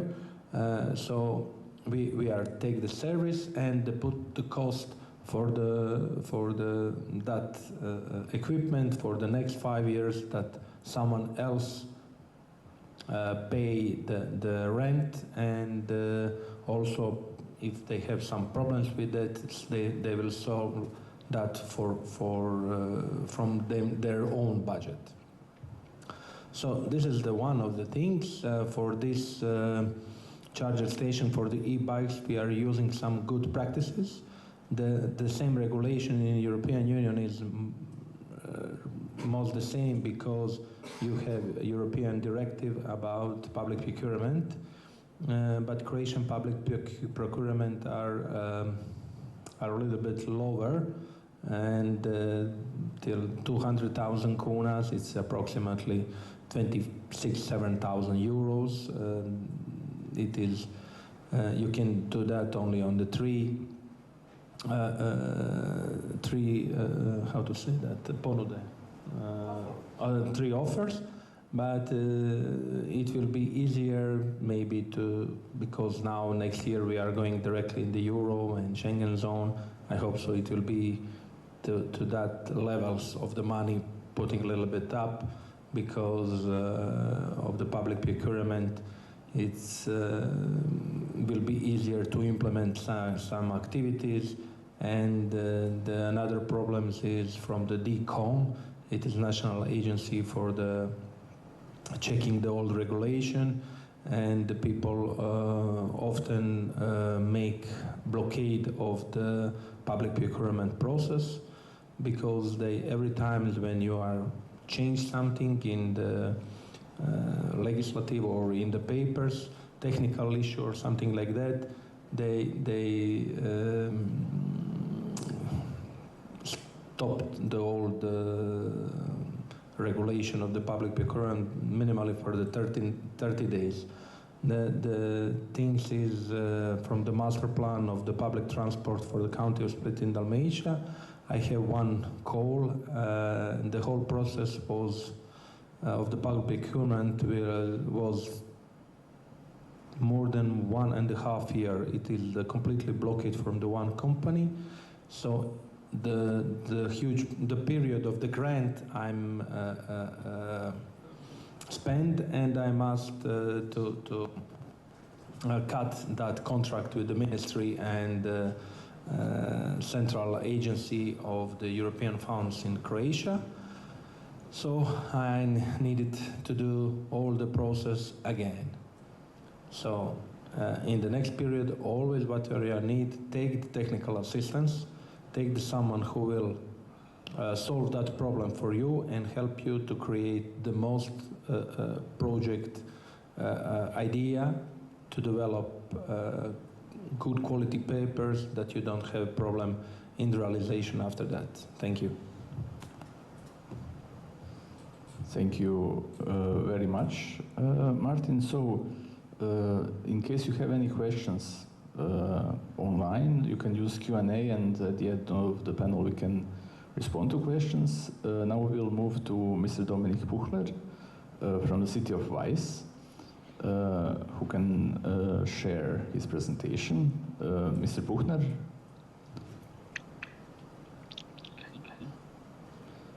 Excellent. We can see the presentation, but still we cannot hear you. Can you hear me now? Yes. Now it's very well. Okay. Hello from my side. Nice to meet you all. I'm here today because I substitute for Mrs. Barbara Kulma. Unfortunately, she could not take part today, and I will present a few green public procurement measures that we implemented in Weiz. And for that, I want to start 15 years ago at the beginning. 15, can you see, is the slide already changed? Okay, because I don't, okay. So the first attempt to, in terms of green public procurement was made in Weiz with regards to sustainable cleaning supplies. And 15 years ago, the first attempts to change cleaning supplies to eco-friendly and sustainable cleaning supplies in schools, kindergartens, and public buildings at first were not regarded that good. And the main challenges back then were that the house cleaning staff and had particular habits, and they were used to their cleaning products. And when we wanted to change the products, the first response was that they felt that they could not clean certain areas with eco-friendly cleaning supplies. And another problem that we had was that each department, each school, each kindergarten was responsible separately to purchase their own cleaning supplies. So then a few years went past, and in the second attempt, then we invited some of the producers of eco-friendly and sustainable cleaning supplies into schools and kindergartens and organized workshops so all the staff could experience and could be taught how to correctly use the supplies. And also, we did not only limit those workshops to cleaning staff or house cleaning staff only, but all employees of the city of Weiss could take part in those workshops if they wanted to. And within a few years, the paradigm shifted. So now all kindergartens, schools, and public buildings are cleaned with eco-friendly supplies. And also the workshops for green cleaning supplies also is held in regular sessions. And what we found back then was that a key ingredient to actually get eco-friendly supplies accepted was to directly approach the staff who had to work with the products. And then we have, since then, other green procurement measures that were taken in Weiz. Again, for office supplies, every department is responsible for buying their own supplies. So there is no overall resolution that departments have to procure green supplies, but there is a guideline and also informational workshops every year where different departments are told or are shown where they can buy and shop for sustainable office supplies. Another part of the green procurement process was implemented when the city of Weiz has events. So either if the city on its own is holding an event, or if it is in cooperation with someone else, also all the event supplies, the products for the events, drinks, food, and etc., has to come from regional sources, if possible, fair trade, and also ecological supplies, if that's possible. Then another sector that we are right now implementing more green supplies is the vehicle fleet of the city of Weiz. In particular, we have an e-bike sharing system and the e-car sharing system. There we have currently about 140 bikes in the system and 3 cars. And then the other two main groups are the municipality vehicles and the utility vehicles. And in this category, one main problem we face is that especially utility vehicles, we were looking for electric vehicles or electric alternatives to utility vehicles we have now. But the problem is that most of the electric vehicles on the market today have either not enough power or not enough reach or not long enough working hours to really be able to exchange the existing utility vehicle fleet. With regards to municipality vehicles, we implemented electric vehicles in our internal post department, our IT department, and for short distances within the city. And the fourth point I wanted to talk about today is our district heating system. For our district heating, we burn waste products of the forest and wood industry around Weiz, and most of it is imported from around 16 kilometers around Weiz. So this is also one of the main reasons we were able to keep heating costs for district heating in the last year at about only 1.9% rise. So this district heating. I think from my side, that was all for today. I thank you very much for your attention. And if you have any questions, don't hesitate to contact us. Thank you very much. Thank you very much, Mr. Buchner. Now we can open the floor for questions from the audience. Sure. In audience, we have a couple of questions on site. If anyone online would like to pose the questions, please do use Q&A.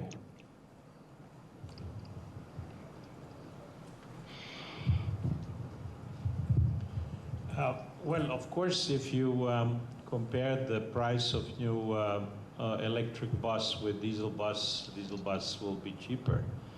But the correct way of comparing them economically is using total cost of ownership, because well, the electricity the public company will be buying will probably be quite cheap, because they are going to buy bulk electricity for charging buses, and then they will not charge on public chargers.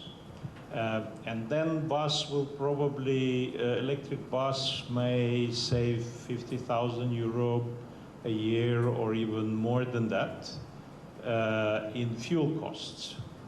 So this is one significant thing that why some cities are buying electric buses. Another important thing is to take into account that electric buses are bought for a particular line. One never buys a generalist electric bus because that's too expensive, of course.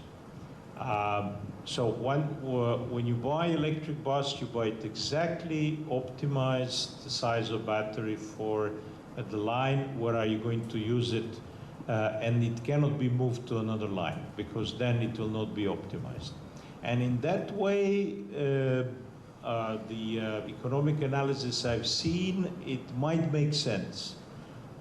It depends, of course, on which companies have provided you with offers, but electric buses are complicated from the point of view of economics, because we have to think in a different way. Before you do a public procurement, you should actually do optimization of the line and then ask for an offer for a particular type of the size of battery of the electric buses. I'm not sure if they tried it here, because rather you have shown only the capex price, which of course it's not good for EV buses. Professor Dujic, you are completely right in the elaboration, and it's clear. But unfortunately, in that period, I was out of work because Corona, and I'll not be the consultant of the municipality in this period. But honestly, I think so that they want to resolve the problem of public transportation in the whole city, possible in the first minute, in the first month. And they're thinking on this way, with 16 bus, new bus, very nice bus, we cover the biggest part of municipality. As political want to resolve the problem to potential people who vote them in the next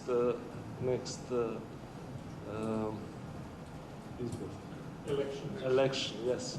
And we have the elections planned in May of this year, and I think so that is the maybe the reason, and now removed for the October. It's potential reason with help them to make this decision, but they haven't planned that honestly haven't planned to buy electrical bus. And we have the nice presentation. I forgot to put in the presentation. We have the support from the project manager from the public company from the Belgrade, Slobodan Mišanović. He is doctor of science. Doctor thesis is on the topic electrical bus. He has the presentation on our faculty, visit our mobility laboratory, and he will help them as consultant to, I hope so, in the next few years, have the first electrical bus on the Podgorica streets. Professor, may I just one comment? Also, Croatia 2014, in the last program of the transport, has opportunity to, didn't have even opportunity to change the because we buying new buses, any other technology, but only Euro 6, the buses, the diesel. We was from the city of Split and the county of Split very unhappy because of that. And we are several times wrote the Ministry of the Transport, but they said that is not eligible. Also the county of Split in Dalmatia 2000 with Professor Frano Barbier are together going involved in FCIU, European Society for the Fuel Cells and the Hydrogen. You was also coming in Split and make presentation on the Energy Week when we are speaking about that. And when we came in the Ministry of the Transport and they said that's maybe possibility to buying electric buses or the hydrogen buses or something like that, they said it was everything before the Corona. Now, they said it is new technology, nobody speak about that. You are dreaming about that, it is not necessary to buying that. The cost of these buses are lower, you don't need that new expensive buses, you don't have support network, people who will charge, where you will put the battery storage, what it will be with the battery, and a lot of different problems from the people from the ministry. Few weeks ago, I was in Zagreb on the meeting in the ministry, and came the Jaspers, the help from that external consultant that working for the ministry from the European Union. And the first sentence was, you know, electric cars, electric buses, and the hydrogen is the completely new. We want to implement that everything in your strategic plan and that. We said, we already mentioned that 2019, and you are said to us that is not eligible technology. What it is to change in the 3 years? No, everything changed, completely new methodology. The same people are, okay, they came 180 now, so it is a good possibility, and I hope so in the future, but also it will be a huge problem because the public company and the director of that public company have problem how to prepare specification to buying the bus only for the one line. It's maybe cost too much only for the one line because of the passengers, because of the people. It was the same things 2012, 2013 when our municipality they changing the public line. They using natrium, not lead. And now I have every few days some meeting with the director of the municipality, the head of the municipality, because they have a huge problem of the cost electricity of the natrium, because it is that lamps was more cheaper than the LED. So maybe in this case in Podgorica it will be the same. these 16 buses will cost at the end of the period will be more expensive than that's 3 electric buses, because you need to, after 10 years of huge kilometers, you must also to cut that buses and paid for that old technology. So.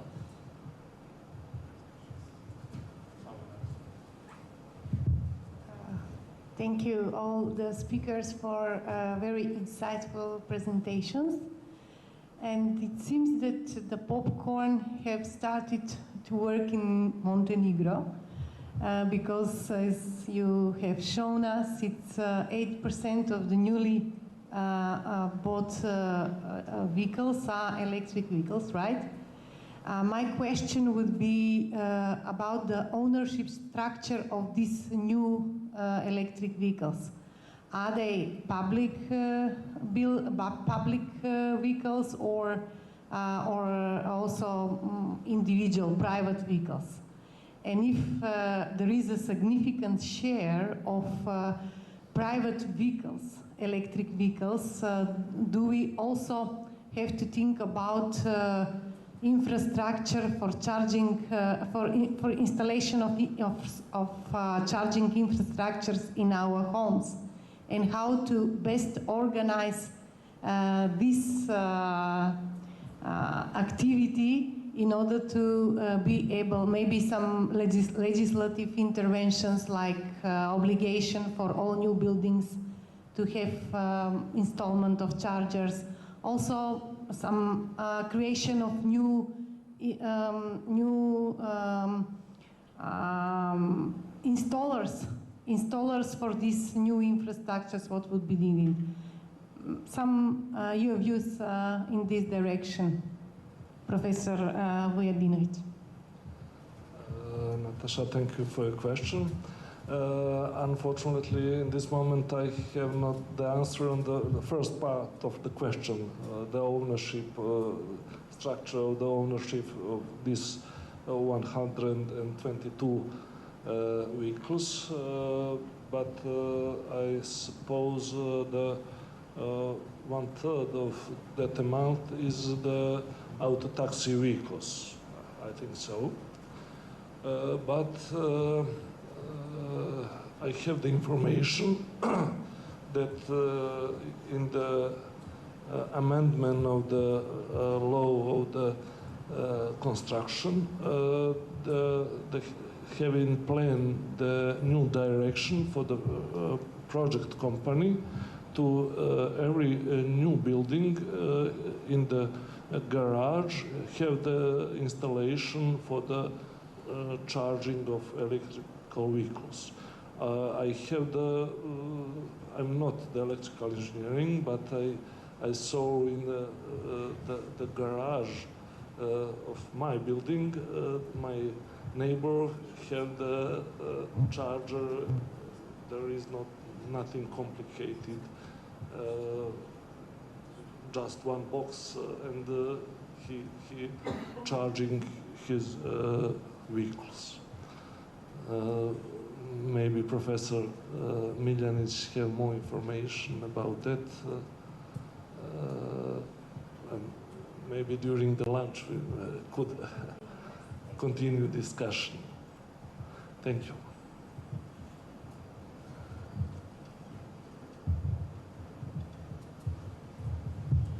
So I'd like to emphasize one thing, which is I observe it as a citizen walking with the two big cities. One is Belgrade, another is Zagreb. When I go through the streets, I saw the infrastructure for the trolley buses, which is very simple.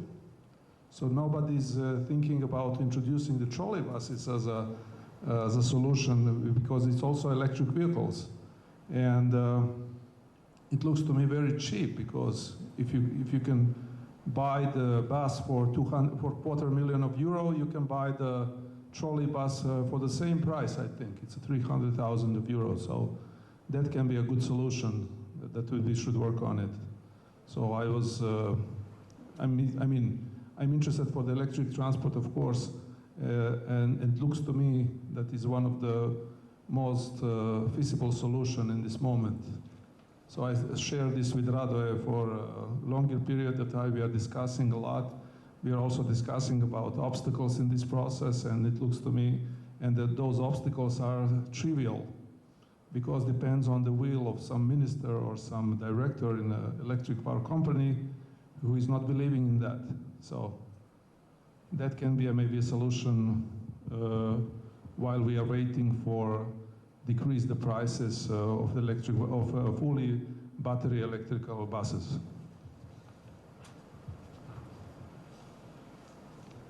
That was just a comment, it's not a question for Radoje.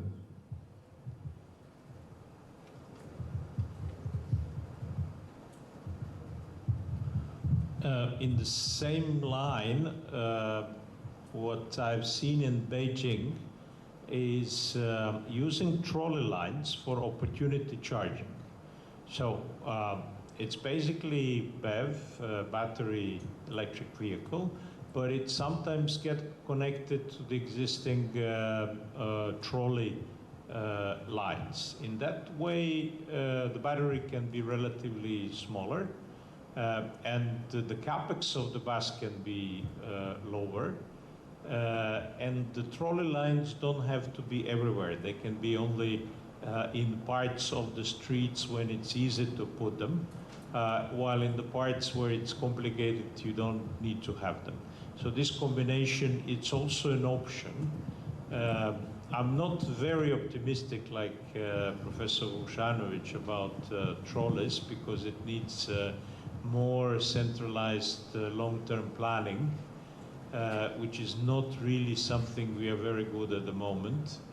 The public procurement process that we have is not really pointing to the long-term solutions, but we can improve it slowly. That's why we need more, better urban planning, which is based on our strategies, and then public procurement should be part of that, and not the public procurement is before the planning. But it's a process that will probably take a couple of generations before we manage. But I don't know, did you know, Professor, that Croatia is completely recorder of so many strategies on the level of the European Union, more than 1,500 different kinds of the strategies. So, so many strategies are putting us that we are don't have focus on the right things. We are disappeared in something. No, but this strategy say this strategy. We need more detailed, special, detailed action plan what to do, and check the action. Like they changed the whole that SAP on the national and the county level. It's too many activities, and at the end you spend the money and people doesn't see that impact that you are collect and take the whole synergy factors from the different level. So in the county you always have some problem when we are putting electric chargers, but you don't have cars. Okay, we have now chargers, now we have cars. Who will support you when you have problem with that network? Okay, we found the SMEs and the company and try to establish the whole system. So what after that? Oh, we have a problem with this. In the break, me and Vedran asked some example on the Spain that they asked me what you will do with politicians at the local level if they give the same opportunity for the people that buy electric taxis and the ordinary taxi on the fuel that going directly in the main center of the city. I said, we must push them to stop. Only electric cars can go in the main center. Others, no. That is the reason. That is the good of this project, that involve and collect all the people together when make some strategies from the NGO sector, from the another companies, from the national. We will heard in the NEI topics Mr. Huziak, Domagoj Puzak from HEP Ellen, to see what work and what they plan in the future, because from our county level we are in this electric vehicle infrastructure think that our high roads in the middle of the county of Split will be the vertebra of the electric fast charger network, and as the skeleton of the fish.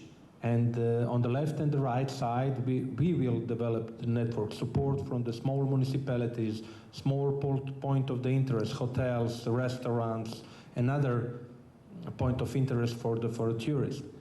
And they didn't do that because they used some money from TNT, one project they have, I can't remember now. Anthony, can you remember the project? They invest the money in the electric charger station. Hepelen. Koji projekt, kako se zva projekt, koji smo imali za TNT koridor? It's not, they will mention after that. So I just want to say that all the people must involve before of that, because when we speak something and now we have a electric action plan for the electrification, I send so many emails, so many NGO sectors, companies, 30 days it is open. Any question I didn't receive from anybody about that topics. And another topic is from the local level, from the people, it will be subvention of that, it will be subvention of that. I don't know, now for photovoltaic. We are established on the public schools and public buildings 2012 on two public schools in the city, Vrgorac, 30 kilowatts on the photovoltaic electrification, and what it will be after that. And the county money said, okay, you don't have European money now. Without European money, we don't want to invest in that. And now we are in the problem. This year, it will be a huge problem. How we heat, how it will be reduced, all that cost. We pass one period of the 10 years to anywhere. Invest money in all technology. So we must prepare action plan and how to get down there. But involve all the actors of the system, because after we finished some strategies, they said, but we didn't know about that. The missing link, in my opinion, in Croatia is planning. I agree with you. You can have as many strategies as you want, but if you don't have a proper urban planning organization, then this will not be put into practice. Civilized countries have that working on the basis of the long-term strategies, and then everything is done to the level of actual city and street plans. And then you can buy slowly equipment to fulfill the plan. But what happens in Croatia is that the plan is just following the needs of investor who wants to do something, which is a completely wrong approach. Of course, we need to open the space for investors because we want investors, but we don't really want to have our infrastructure being following the needs of investors. We have to take into account the whole society and the needs of the society for the next 30, 50 years.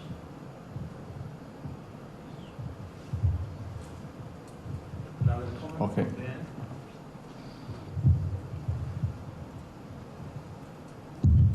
Hvala. Dobar dan svima. Ja bih htio, I'm sorry, let me speak in English, yeah. Maybe just more as a comment about of all these heard just now, to maybe merge together the plans and to merge together the public vehicles, especially the public transport and trolley buses, as already attendees said. I think the hydrogen actually is the one who can answer a lot of questions here. First of all, it's absolutely green. Second of all, it's relatively cheap, the buses or the cars can be refilled in the minutes, not really in hours. They're way lighter, they're not so heavy, and when it comes to the cities, they don't really have a flat terrain. The hydrogen buses actually will be the solution. I think the city of Zagreb actually had already in a plan to have one line, which will be as a trial. I think the city of Rijeka showed also some kind of interest, their public company as well. And I think Croatia is accepted the big hydrogen strategic plan this May. And I think we should also maybe look into that area as well, because at the end of the day, hydrogen vehicles are electric vehicles, right? Thank you. Okay, thank you for the questions and for the discussion.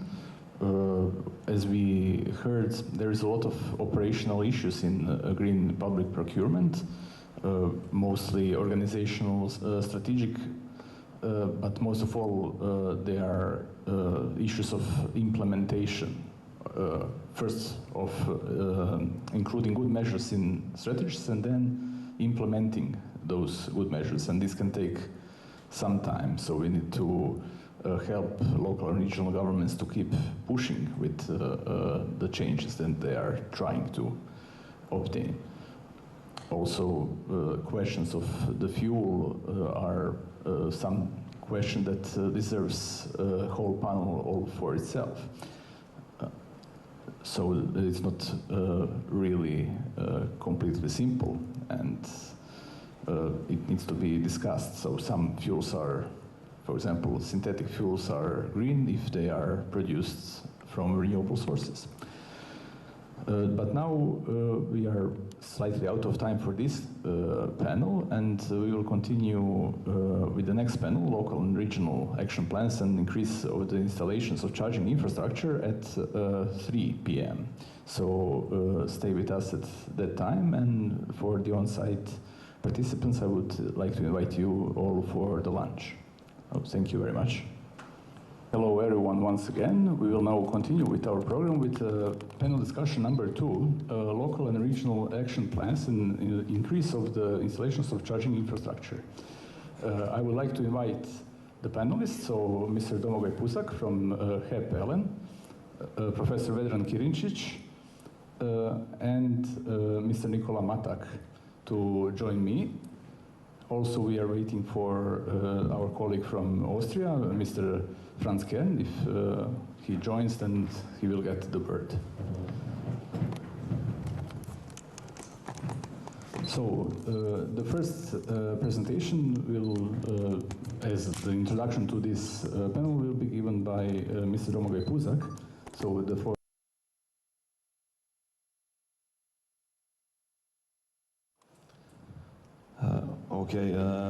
Hi everyone. Hello once again. I'm coming from HEP, Croatian Power Utility, and one of the entities, market entities, who went everything from the total zero to a breaking point between development and commercial phase of e-mobility of public infrastructure for electric vehicles along Croatia, and hopefully even broader than Croatia in the future. These are some kind of arguments and reasons why we did it. There are some business-related reasons and argument. There's a couple of arguments related to local municipalities, location owners, location operators, and so on. This is just a brief overview. The three of them I will mention even a little bit later. Let's just create some kind of a logical sequence of what we did throughout the project. These are the current numbers. So we have 255 public chargers and another around 50 of internal chargers for our own EV fleet. And what's even more important, the number of 15,000 of registered users in our native apps show that e-mobility is really not some kind of science fiction, but something that's already here. There are a lot of domestic people who are thinking more and more about switching to electric car, and there are a lot of foreign guests, tourists who are sending all kinds of questions. They're asking for information how to get from one point to another. So again, e-mobility is really here.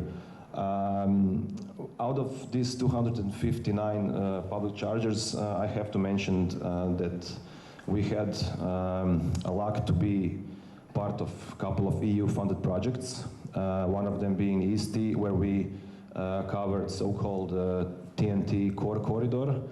As you can see on the map of Croatia, that's not the most important part of our highways, which is why we managed to negotiate through Nexti, the other project, to cover the highways towards east and towards south, because you know the position of Croatia is at the very end of the European Union, so we didn't have anything to connect with, but we managed to negotiate and cover the most important rest stops on the highways with not only fast chargers but ultra chargers of up to 350 kilowatts. Big EV data is another project that's important for another reason, because we managed to play with all kinds of types of chargers, but not only that, but with kind of some kind of analysis of users, some predictive analytics, and in total we deployed another 32 chargers through that. When you install a charger, then you have business challenges.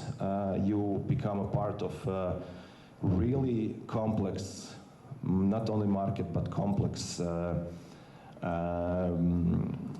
environment around you, where you have investment phase, where you have regulators, where you try to talk to people how to create some kind of optimal environment for further development. You have service providers, other service providers, you have IT companies because of the softwares that we use, you have EV manufacturers, and of course we have all the costs that comes with it. And this is not a leaning tower in Pisa. As you can see on the bottom picture, this is a leaning charger on rest stop Babina Greda. This is not here for everyone to make fun of it, but for me to remember that in one of the next slides you will see what kind of challenges and problems you get after you deploy a charger. Then again, after you deploy and install a charger, then you have to connect it to some kind of a software, to some kind of EV charger network. You have software, you have native apps on iOS, on Android. You have a commercial phase where you have to introduce prices. You have problems with payment service providers. You have all kinds of problems that arises after people are all happy that you are playing with e-mobility, but when you charge someone 1 kuna, they become really, really demanding compared to before of that. And to come to some kind of future outlook, what's next for us? Luckily, we have another couple of EU-funded programs and projects, and we hope that we will be able to try to use them, because as you can see in the box at the bottom, there are huge powers needed to install capacity needed for covering the TNT corridor that arises from the EU directive obligations for the Republic of Croatia. We have some ideas for new business models. We have ideas for new tariff models for users. We have some new ideas for communicating with local municipalities about further development of e-mobility, because as you know, HEP is trying to operate and maintain and provide the service on those chargers and not be owner of such locations. That's why I try to create one slide for the end that talks about some kind of a role of local and regional government, because we have some of the unfortunate experience when it comes to local government owning a charger. These are the three bullets that you see on the top that I mentioned on the first slide. And you have to be aware, after you invest, which consists out of a lot of stuff, a lot of unpredictable stuff, a lot of stuff that we were surprised by, a lot of costs that we didn't count on. After you invest, that's when so mark my words with the quote underneath on the bottom, when the charger is deployed, that's when the work starts. That's when costs start, and that's when all the activity starts. It's not enough just to take a picture in front of the charger and to provide some kind of added value to this location or to this municipality, city, or region or whatever. You have to be aware that if you are not ready to see e-mobility as your core business, there will be a lot of problems. Why I'm saying that? Because of this. If we go from picture to picture, you can see that internal combustion engine cars are using those chargers as parking spaces. If you can see the Golf number 2, he put some kind of lasso around the charger. The second picture is, I hope, some guy taking his son or daughter to ice skating, which you can see in the back. He put a connector under the hood.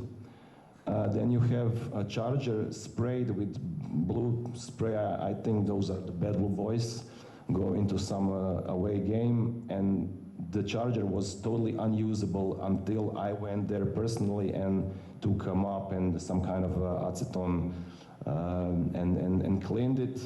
On the bottom pictures you can see that there are a lot of broken connectors, which happens after connector is dropped, ran over by a tire, kicked, punched, or whatever. There is no producer of charging station that will consider this as a guarantee thing.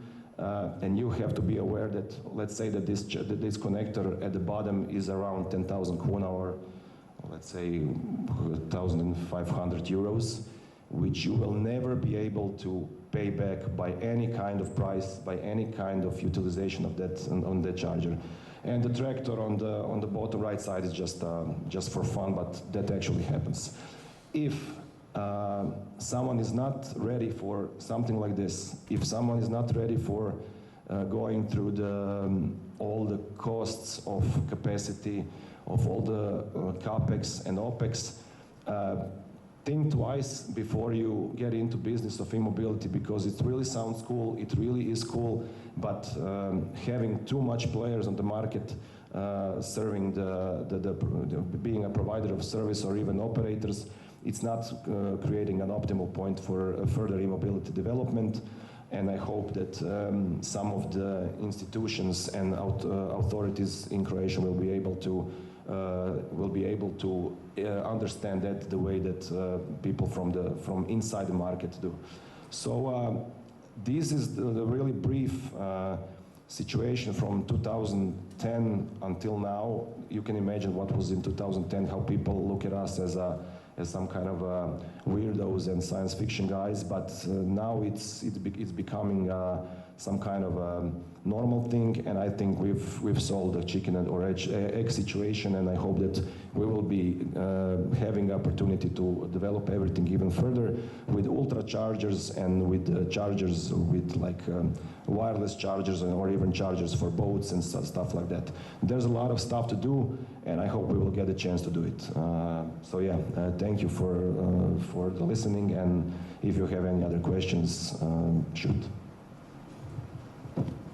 Thank you very much, Mr. Puzak, for this presentation. For now, I would just kindly ask Professor Kirjancic to also share a few words with us, because you have a lot of experience in your own region about how local government units aim or not aim to include the electromobility measures in their local plans, and also maybe about realistic or unrealistic measures that appear in such plans. So do you have maybe something along these lines? Yes, okay, thank you.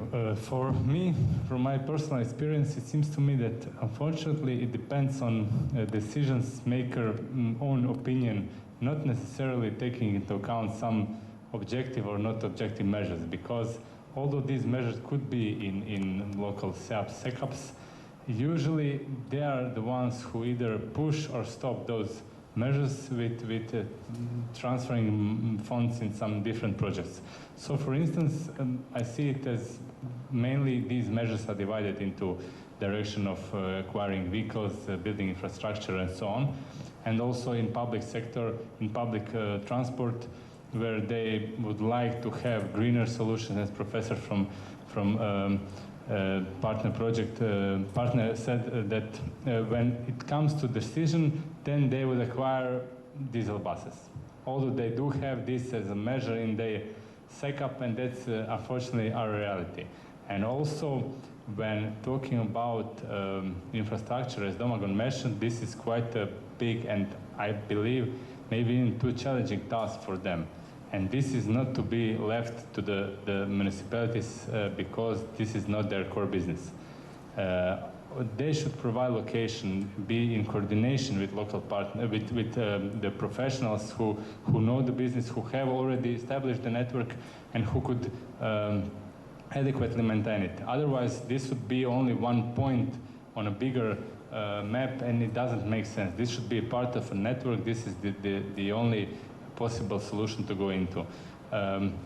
Unfortunately, still I haven't seen those who were brave enough to go into the direction of buying electric vehicles. Maybe the island of Krk, which I already mentioned, they acquired a fleet of 10 vehicles for the municipality mayors and for their local utility, in order to show to people what is to use electric vehicle, in order to use those charging stations. Others, these are maybe some of the examples, but not like a practice to be going into the direction of electrification. And I think we are all quite late behind this process, because for me this should already have been implemented, and we should not have the resistance from their side on even to talk about whether this should go into the direction or not, but the question should be how fast and what would be the best option, the best modality to go into. Thank you. Maybe also Mr. Matak, from your experience in several SEAPs and SECAPs, maybe dozens, how do these kind of measures progress in these SEAPs and SECAPs? I would like to say that I mostly agree with you, because it happens that the decision makers find these measures attractive, and they like this on the paper usually, and it looks good for them. But when you actually discuss with them, okay, let's design it, let's do a real action plan, let's try to model this, to see the real cost, to see where we're going to install it, how are we going to use it, you lose them usually at that point, because they want to have a nice plan which looks good to the public, and they can show it to people, and when they want to get some additional funds and so on. But they don't really want to go into this story so deep. Regarding the acquisition of electric vehicles, I know several other cities and municipalities, we have one or two, as a showcase, or their communal service companies has one or two, but they basically don't use them. They have them parked there, stored for, I don't know, for just for showing, okay, we have them, and not using them. Regarding the SEAPs and SECAP, what I did as part one research, we tried to investigate which kind of measures are developed there, and of course one of the types of measures are measures in the transport sector. And when we looked through, I don't know, around 30, 40 SECAPs developed in Croatia, what was the main problem when we tried to get the data for the measures they planned? they usually don't have data. They have nice description what they want to do, but no any kind of costs, no real calculation of savings of energy, of emissions or anything. It's just like a nice story. So this is kind of the. I have to say that in SECAPs the mobility is recognized, and they are familiar with it to some way, but I don't think that there is still a real interest in going in this way to fully adapt the technology. Thank you. Also, we have Mr. Franz Kern from Innovation Center WISE with us. Mr. Kern, can you hear us? Yes, sorry, I can hear. Sorry for my delay. To have some technical problems to connect to you. Yes, here I am. Okay, excellent. Would you like to share the presentation, maybe? Yes, I have a presentation prepared, but if you could help me, what I have to do, that I can show you the presentation. Okay, so you have this green button at the bottom of the screen. Yes. Which share screen. Maybe you can use it to share the presentation. Yes.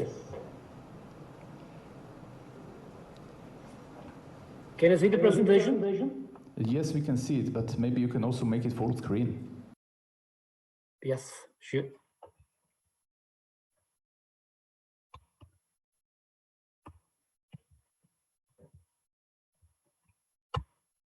If it works.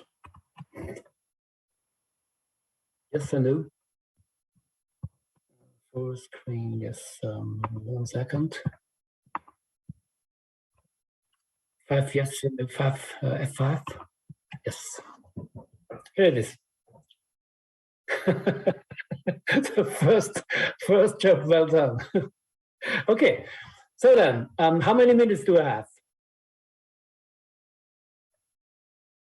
Sorry? Hello?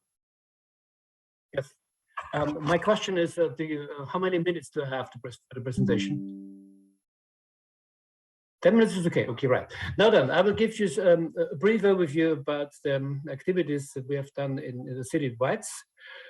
And then I will go focus on certainly on SECAP, what we have prepared, and the specific issue of the SECAP was the transport sector, mobility sector, and then for the charging infrastructure, we are at the moment preparing, and we are learning from technical issues and learning from real practical activities in this issue. So the city of Weiz is, I would say, a small town, a small village, more or less, roughly 12,000 inhabitants living here. The area is relatively small. It's a definitely rural area, but a very industrial-oriented area, focused on electricity industry, companies like Andritz, Siemens, Elin, or Knill, but also in the car industry, Magna, for example, and also in the construction industry. So in this area, we have a relatively good situation for employment. So the unemployment rate is in Weiz is roughly 2.4%. So this is a relatively low number. So in Austria, roughly we have 6.5, or in Styria we have roughly 5. So this area is I would say well prepared and well developed area, and therefore we have to check all of the issues concerning energy and climate. So sorry for that, some written in German, but the next slides will be in English. So the SECAP, as you know, is a very good structure. We have decided that we focused on basic of the data from 1990 till 2030. So we would like to reduce the CO2 demand from to 40%. It is not an easy job for us for the industrial area, but we would like to try to do it. We picked up some information from different sites, from different organizations, we prepared, for example, by ourselves, I would say, a heating cadastre for wherever all buildings are collected for heating, which kind of heating to the companies the building have.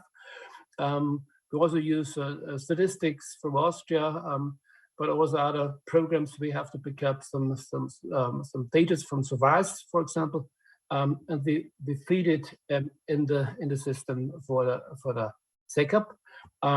Yes, we thought that we should also have to focus mainly on the public buildings because we have a good databases for them, but also for the private private and business buildings. Mobility is an issue. Certainly, the infrastructure for the delivering of energy means heating, electricity, and water supply. Certainly for the education and for public awareness, climate change adaptation, but also for all this we create different activities. As you know, this is an issue because of the climate and for the SECAP. These stages we have picked up, we put it in a simple sheets where we have the focus on first is the industry, the secondary sector, so that means more, in our case, more or less the industry, and so also the more or less the industry and the small SMEs, the private buildings, the mobility, the tertiary sector means this the trade and the tourism sector. The public buildings and the primary sector means, in our case, it's very slow. This wood industry, for example, coal. We do not have so much companies in this area, and as you can see, the public lighting is not so much here. So, and then we have seen, we picked all the information so that we can see the blue line is picked up the information from 1990, and sorry, I can't see it here. And for the 2005, this is the orange one, and the gray one is 2070, and the yellow one is 2019. All this informations, I would say this we have at the moment a good situation concerning this status, but it was not so easy. It took about 1.5 years to collect all this information from different sites, but also we have to pick it up by our survey where we have done. We picked up really information from each building, so we had a good heating cadastre. So then this is the good basic for this status, and then we can see here the mobility is. The only one, more or less, more in the private buildings, where the energy demand is growing, stable growing more or less. The other sectors for the industries, for example, is decreasing. This is increasing. And therefore, there's a major issue where we have to think about that. And so, for that, and another slide you can see here is. 2090 until 2030. So we have created different strategies so that we would like to reduce the CO2 demand in all these areas. So this green one is the point where we'd like to reduce very, as you can see, different strategies. So what we think would be a relatively realistic issue is this one. So then you can see here we have to reduce in each sector very, very much activities and have done so many reductions. But also we can see here the blue one here is the mobility issue, and also mobility have to reduce. A huge one. What we also can see here, the green one these are the private buildings. This is more or less also a reduction, but not so much, because our buildings at the moment have a good energy demand. Some buildings certainly we have to fit them, retrofitting, so that the energy consumption could go a bit deeper. But also we have a district heating system in Weiz, fired by biomass, which is a good issue and a good situation, so that we can reduce the CO2 emission by changing from oil or gas to district heating fired by biomass. So this will help us also to reduce the CO2 emissions. Yeah, and this is our goal, and this shows the average energy demand per head. And then our reduction goal should be roughly, this is the 40% reduction, so that means 4 tons per capita should be our goal. At the moment, you can see we are here roughly to 2019. So we are roughly, you can see here, we are about 6 or 7. The orange one is the megawatt hours per capture, and the blue one is the number for CO2 per tons per capture. So for that, these are the goals. And what is the city doing? We face the traffic jam in our small town is a huge problem, because we have a lot of commuters in this 12,000 people in a city. So there are roughly 20,000 cars per day. 12% of them are trucks. But commuters were going in the town, 8,000, and commuters go out of the town, roughly 2,070. So, and then we also have commuters in the town, so from downtown, so they move from one place in the city to another place. So in total, we have roughly 14,000 employees working and moving in this town for all of the mobility equipment. So also walking by foot, or maybe taking bicycles, but something like that. So then additional to this, people working here in this area is also, we have additional students, school people, so roughly 4,000. And for all of them, we just only have one train, a public train to connection to Weiz, and 15 bus connections to Weiz. So we have done some surveys, and then we can see that we have roughly 80% of the commuting activities is based on cars. This is definitely a huge problem. Then we would like to create, I would say, a partnership, a shared use of the main road. So there should be opportunity, and we have done it, so that the train could use the public road, but also certainly the cars. And for walking and also for cycling, there should be a place then for the public transport system. At the moment, I would say, at the end of May, we have opened I would say a connection, a car connection between, as I would say, in the city, so that the most of the traffic could go in a new road where this concept has created, and we have done it. So that the train is really at the same level running to the cars, just with a bit distance from the road to the railway.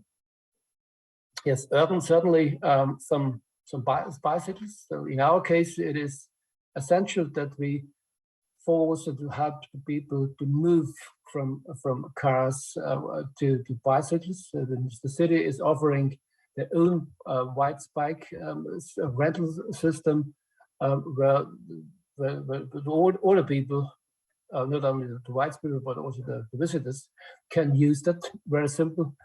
You just need an app, and then you can open the connections to these filling stations, Not all bicycles are e-bikes. I would say rather the 1/3 are bicycles running by e-bike. The others are ordinary bicycles. But the crucial point is this systems, we have 14 stations, is I would say well managed, so that the cycling, there's no really problem with stolen some bicycles or maybe destroying. So because you have to do the, let's say, your identity, you have to pick up your identity at the system, and then we know who is taking the bicycle and bringing it back, and therefore it runs well.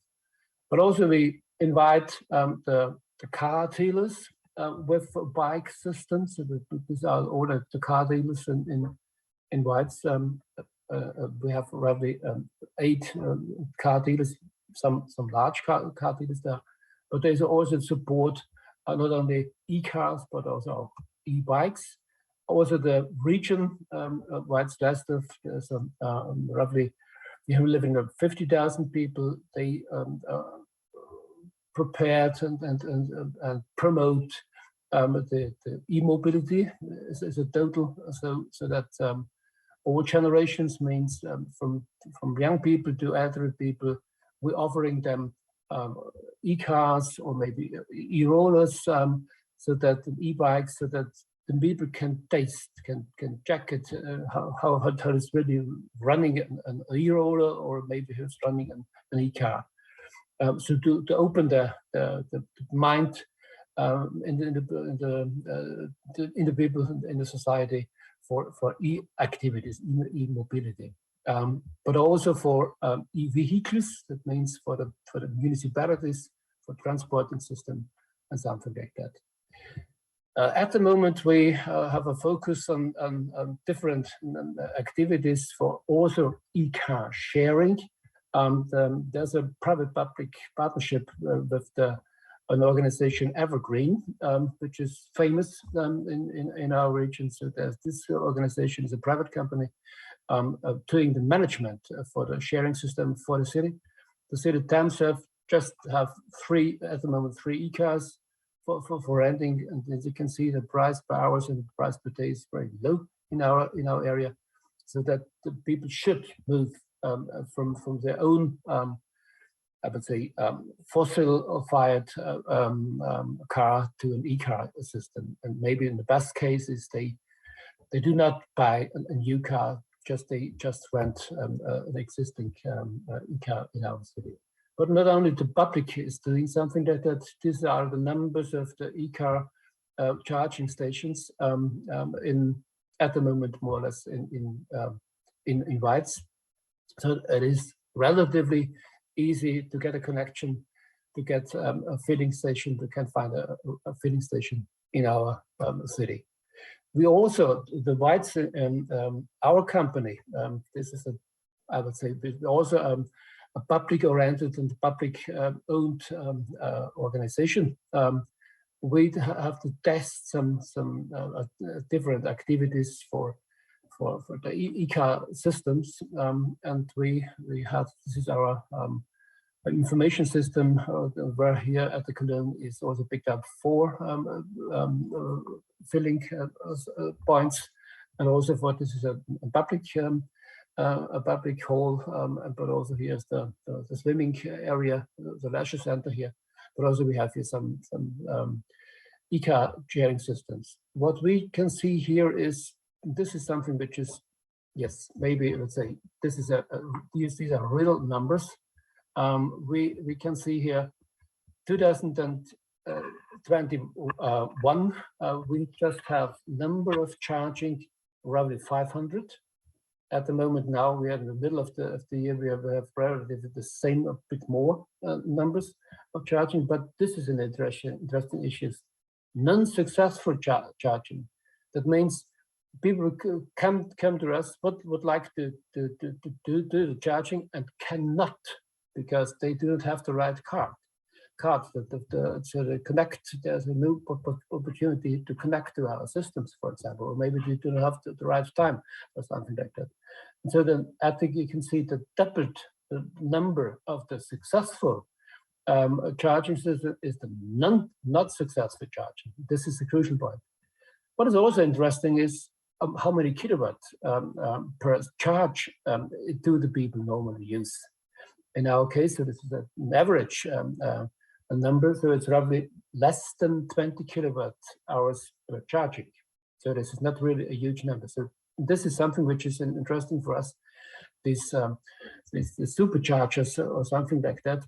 In our case, it is not really a crucial point. In this area, the UFA, this is a youth huddle, or family huddle system. We have more or less the same numbers, a bit lower, but also the not successful charging is that. And then this is the system behind this has to be, and we decide what can be done to increase the number of successful charging and reduce the number of not successful charging. And then we are in a good situation that we could prepare in our partner system for the payment terminal charging station. Sorry, there's an N is missing. Where you can use your cash card, so the credit card, just your cash card you have, and it's very simple to enter the system. And then for this using, we start at the moment the system in our I would say experimental filling station, so that we can see, and we would like to hope that we can increase the number of successful charging systems. It should be easier to enter our charging system for the whole city. Yes, as you can also for an overview, I would say objective is that we would like to change the model split at the moment 2020. As you can see, this is the motorized vehicles fired by benzene or petrol or diesel. This is more or less the huge number. We would like to reduce this number by 1/3 and create other and support other system, bicycles, for example, but also the public and the bus transport system, but also for walking. And if this motorized vehicles, motor-driven vehicles, then we would like to change it from petrol system or diesel system to EV vehicles, step by step. This is just an objective. Maybe we can do it in the next future. This was my presentation. Is in brief. If some questions, maybe I will be there.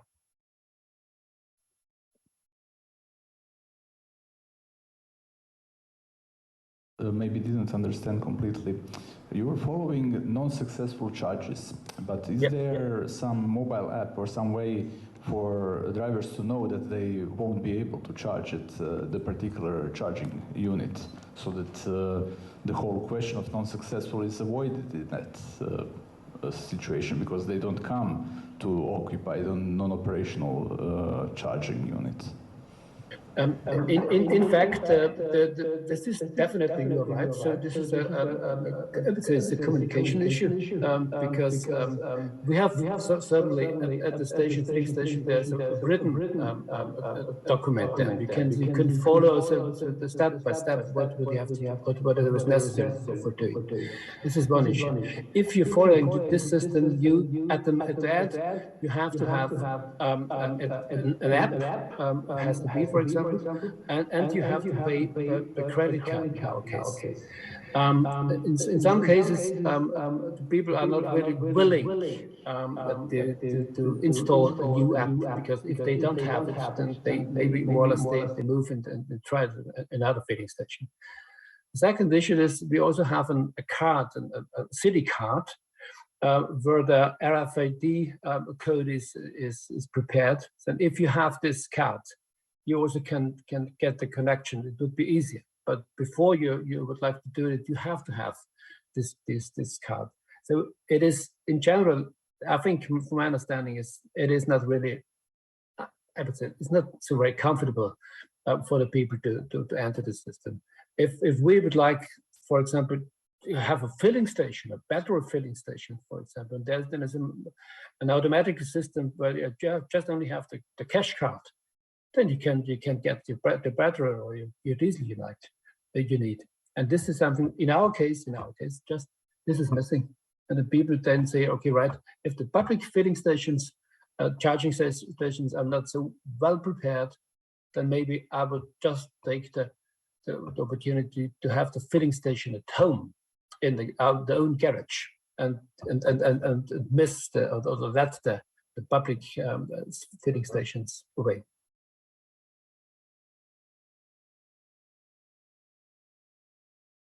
Of the panelists have some questions for you. Yeah, I have a question. With this charging successful or not? Maybe this is a question for Domagoj. Mostly, when can we expect, or do we have it? Because I don't own an electric vehicle, so I'm not familiar with the latest technology. Just a simple solution that we put our credit card Visa on the machine and we charge the vehicle with it up to level we want, without the apps, without this different card, without any third side technology, because this would make it a lot of easier. I mean, a couple of months ago we were in Copenhagen trying to charge the car on their public stations. We need to install a different app for each of their company, and then we need to also put some reservation of funds in it, and then we could charge the car. So it's a bit complicated now. Yeah, it might sound complicated. The energy system and the whole e-mobility infrastructure is a lot more rigid than users would like to be. Even me, as a part of that thing, sometimes I'm disappointed how stuff advance slowly. But the thing is that the infrastructure, the equipment itself, had those preconditions of having some kind of RFID readers and some kind of communication. They would need the communication anyway, so the SIM card that communicates with whatever your backend, the mobile apps and stuff like that. And we started that way, and all the chargers producers decide to go that way, figuring out that putting a POS machine, is that okay? Is that the word? Is a lot more expensive in comparison to what complications you will avoid, because even the POS machine has to have that connection with the PSP, payment service provider, that I talk a lot about that because that's an ongoing problem for us, because every transaction has to be approved by the payment service provider as some kind of a credit card posrednik. I'm not sure what's the word. Yeah. So that's the reason why we went in this direction. Other than that, the user data is something that's really valuable. That's why it's nice to have the information about users, so you can create some kind of new services in the future, the predictive analytics to try to play with vehicle to grid in the future, with load balancing and blah, blah, blah, because we would like to know that certain user, okay, Vedran is used to charge in the middle of the night because he's a night owl, or Vedran is usually drives a couple of kilometers daily and he only charges on Saturdays, and so on. That's why, from my point of view, from the service provider point of view, it's really nice to have user data, not because of the GDPR or whatever, but the POS machines are not solving enough problems to justify the cost of them. So yeah, we have mobile apps. The thing is that we are becoming a part of the European Union, or even broader European roaming platform. We all know what roaming means from the mobile services in the past, but now we are doing that. So every user having our native app will be able to go somewhere in the European Union and use the same app and charge for probably a little fee. so he doesn't have to worry about having the native app from every other country or every other service provider. Thank you, and also thank Mr. Kern for the presentation. Now, I have one question, maybe first of all for Vedran and then for Domagoj. So, we are talking a lot about fast chargers and charging prices for fast charging of electric vehicles, and we are planning this on the most frequent highways and locations, because we know that when a lot of vehicles come, maybe especially in summer or when some tourist locations, they look for fast charging. But what are your views on slow charging stations as a measure on a local level? So increasing the opportunity for charging for all the vehicles and all the visitors that will come with, for example, electric vehicle, and they might have this opportunity not at the place where they are staying, so not in accommodation, but maybe on public parkings, maybe on some locations like shopping centers and similar.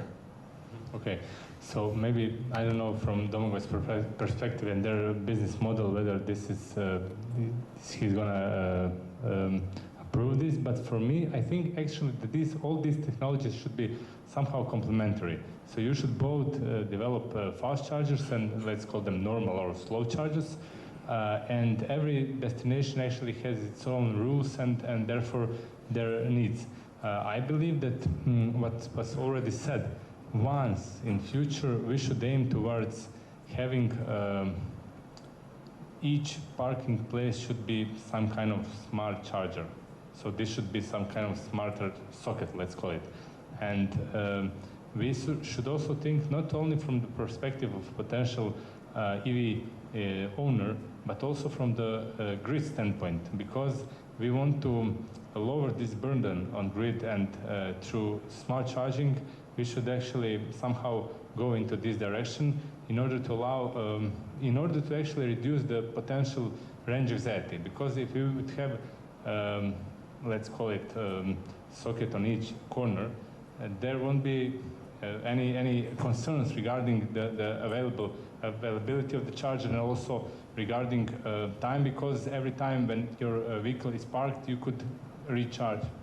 It means that you should not be using these opportunities only for charging for several hours, but maybe even half an hour would be enough, because you will have much more opportunities during the day. And also I believe that through time, much more charges would be in home premises. Therefore, there would be such a pressure on public infrastructure. In this sense, I see the development in some longer time frames, and that this is only a good starting position, because now we're also talking about, I don't know, 2 or 3% of total vehicle fleet, but once that we will get some larger numbers, we would have to think about massive, and this should be definitely smart charging. No way. I agree with most of what Vedran said. When someone asked me about the speed of charging, there are a couple of parameters that we have to mention. First of all, you will never charge your car from 0 to 100%. That's what everyone is asking. Oh, how fast can I charge my car? Second of all, we don't fool ourselves that every car and every session will be done on our charging stations. No. What Vedran said, a lot of people, whoever has a garage or a backyard or whatever, will charge at home, and he will recharge his car on our infrastructure. Recharging is the point, that's the main word that we try to use. Then again, believe it or not, most of the people, out of all the sessions in our network, majority of sessions are done on AC chargers, on slow AC chargers, even though by EU directive, everything about 22, and we have only those kinds of chargers is a fast charger, but majority of charging sessions are done on AC charger. And the most important thing is, we will, no matter how fast charger we have, ultra, giga, epic charger, you will never be able to charge as fast as you will pour some diesel into your car. That's never going to happen, and it doesn't need to happen, and you will never need to have 100% of your battery charged, because after 80% the charging really slows down and so on. So the thing is that we really expect people to charge at home, on destinations, on AC chargers, on DC chargers if someone wants to have some kind of a commotion, and then on ultra chargers on the intercity,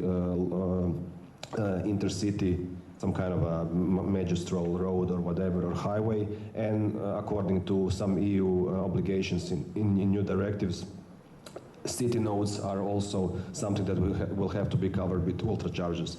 But then again, we don't expect everything to charge fast. We don't expect that. We don't like that from a grid point of view. So we have to think about all of that. This is something actually that I want to talk about when talking to local municipality and saying to them, you should rethink twice when you have a potential location and some kind of budget, whether you really need this fast or even normal chargers for only 2 parking places, and you'll spend a couple of thousands of hundreds, a couple of thousands of euros or even more per location. Does it make sense?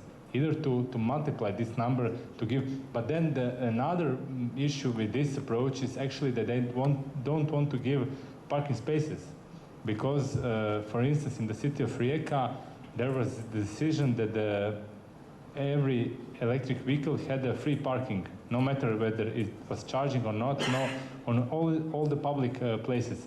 And now they reduced this only to 3 hours, which it does make sense, but still this is only 100 or 200 vehicles, and this is already too big pressure for the system. Therefore, even for smaller locations, destinations, tourist destinations, giving several parking places is, like, from their standpoint, this is something big, something which they are giving to e-mobility, not thinking about potential benefits from this approach, that they will be attracting those tourists with electric vehicles and bigger budgets and so on.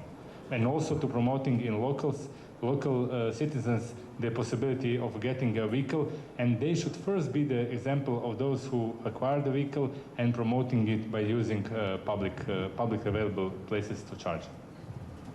Thank you very much. Do we have maybe questions from the audience? Yes. Can I get a microphone for the question from the audience?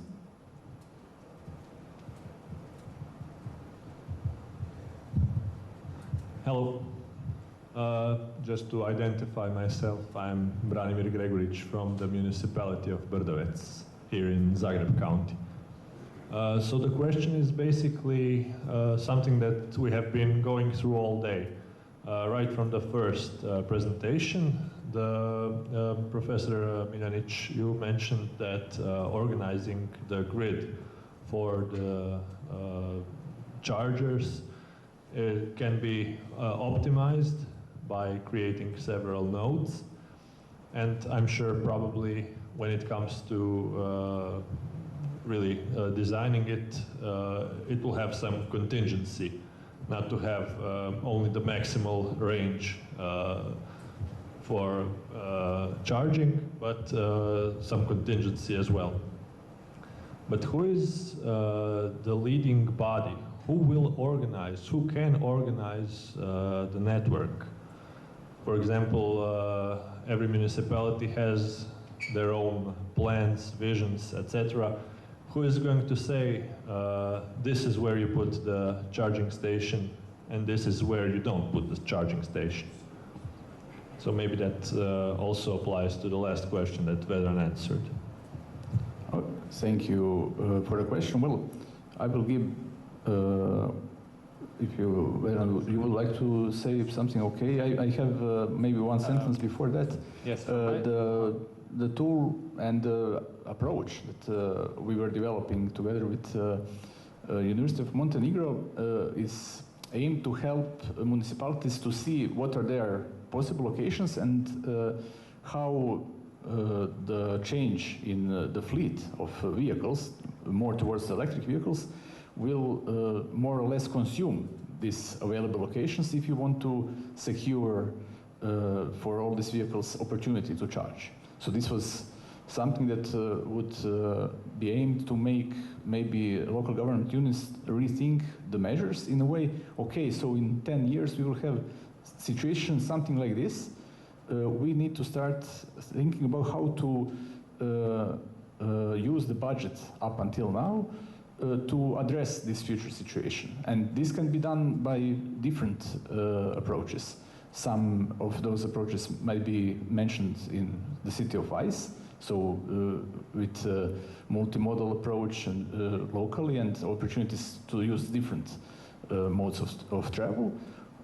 Also maybe different charging strategies, different solutions of many kinds, but local government should think about what kind of measures they could use for their own local community. So this is some guiding thought maybe with this kind of tool.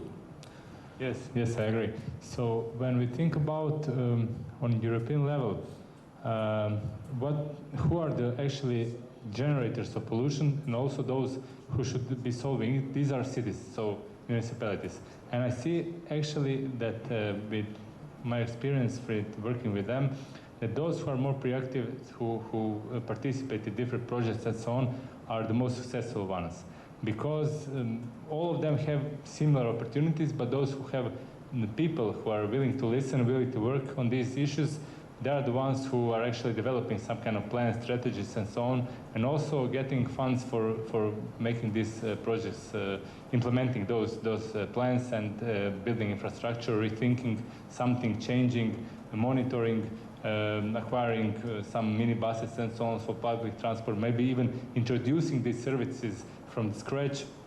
And this is, I believe, the good approach, because if they wait for some higher national level, it would be too slow, and actually they are the ones who know the best local situation. So if, for instance, in your case, I think that what you are doing is good, and that much more of those who should be like some kind of pilots, some kind of lighthouse projects for these other neighboring counties and municipalities should be following this approach. And from your experience, some neighbors should be learning and somehow be copying or implementing those projects and good practices into their local area. So I believe that local level and municipalities are those who should be dealing with this. If I can add to this question, we started, I think we have around 180 chargers deployed in the cooperation with local municipalities. Most of them were done like from 2015, 17, 18 or whatever. And the first criteria was, let's promote e-mobility, let's put it in an attractive location, let's show people that there is infrastructure, think about EV. That's why in most of the cities we have it installed in some kind of a city center somewhere where it can be visible. It's not always businessly justified, but it is what it is. That's how we started. Then we started looking at it in a broader picture, and we covered the highways, which is for obvious reasons. But the thing is, as e-mobility is covered from Ministry of Infrastructure, CEO, and transport, sorry, and our Ministry of Energy, they're playing ping pong sometimes. Let's be totally honest. Even though we had a lot of meetings with them and we have good cooperation, but in any case, in Croatia, it's hard to create some kind of optimal situation between the authorities and business, so to say. As public chargers are starting to get some new ideas behind them and some new costs, mark my words, it's going to happen that some of the service providers will say, I don't care if my charger is public or not. I will deploy it, I will put it here. I have my mobile app, and whoever wants to download it and use my charger, I don't care if it's public or not. What does public means? Are we talking about public location? Sometimes a hotel can have a parking without any ramp. You can easily go there and so on. So we have to be careful, and we have to be constructive, and we have to try to create something where public location will be justified from the business point of view, that location is not going to be used by distractors, and you've seen the pictures, and all the IC cars just as a parking a location that's not going to be too frequent, and people who don't own EV will be angry. Oh, again, these guys from HEP, they are just using our spaces, as you said.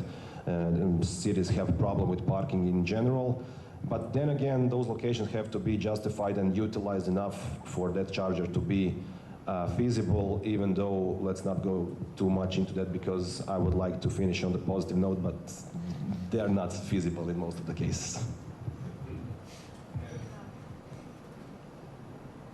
Okay, let's not make that the last sentence of the panel.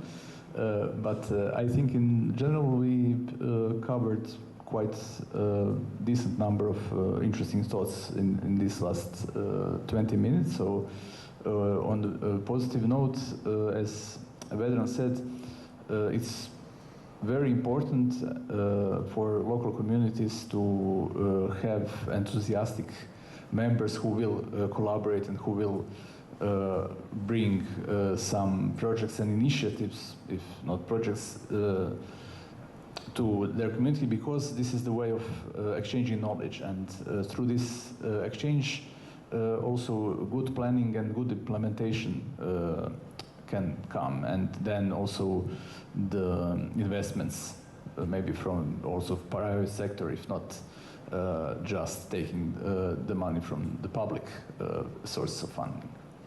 May I add something? So I see the charging infrastructure at the moment as something, the trend that is coming, and you could consider it as a railroad, or I don't know, telecom operators 10 or 20 years ago. So it's becoming some kind of standard. If we are talking about some kind of tourism, if we are not gonna participate in these bigger numbers, we're just gonna be removed from the map, let's say. So yes, because those who won't be getting the service, if 1 or 2 summer we have the situation, if we would have dozens of vehicles waiting on some major hubs for charging, they would forget Croatia to become their destination.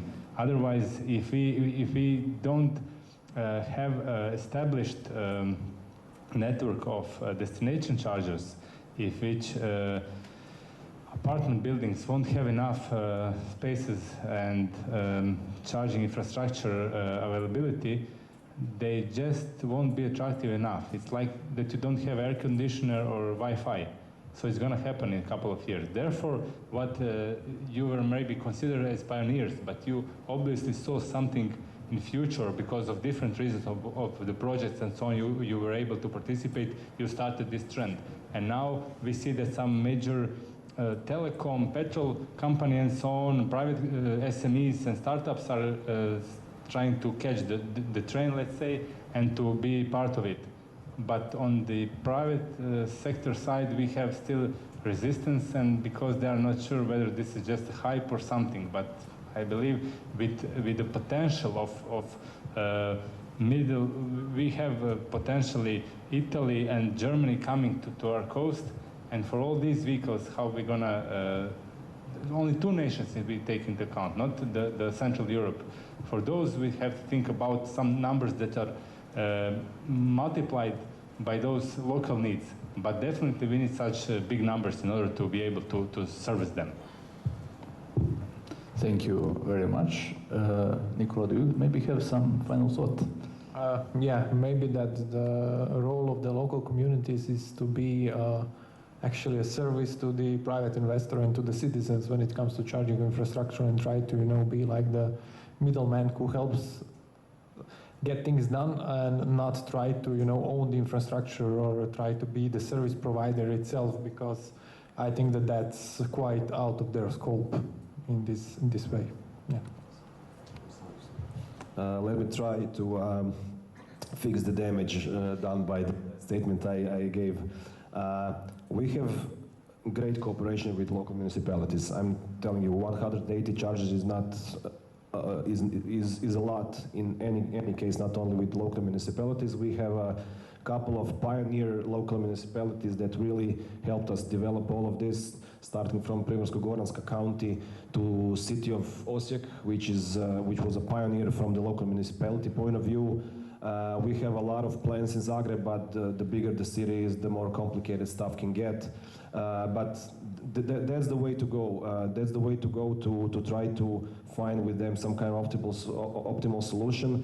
There are some municipalities who have their own chargers operated by them or operated by someone else, so they are sad because they can see that if they're not that core business, it's hard to cover all the costs and to maintain it in an optimal way and to have it available for everyone.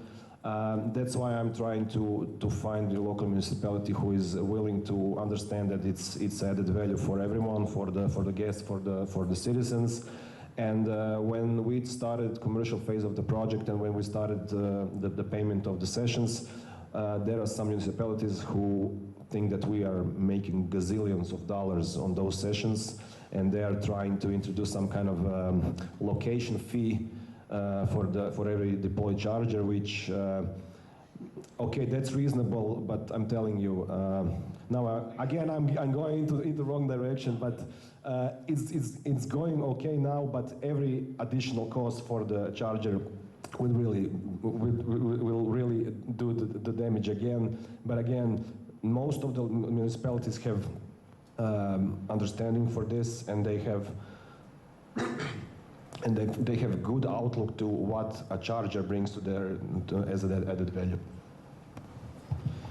Excellent. So on this note, we will slowly close the panel because we are now just getting hot with the discussion, but we are out of time. So I propose we take a break from the panel and do the good work again until the next event when we will be able to present the excellent results of the project. So I would like to thank very much Mr. Kern and also Mr. Matak and Professor Kirincic and Mr. Puzak for their excellent presentations and for the thoughts that we exchanged today, and also to our audience online and on location for your participation. We will see you very soon, hopefully on the meetings where we will arrange how to help your local community with achieving a cleaner and more sustainable transport that brings actually joy and not danger to local citizens and some profit for your companies. Thank you very much. Thank you very much too.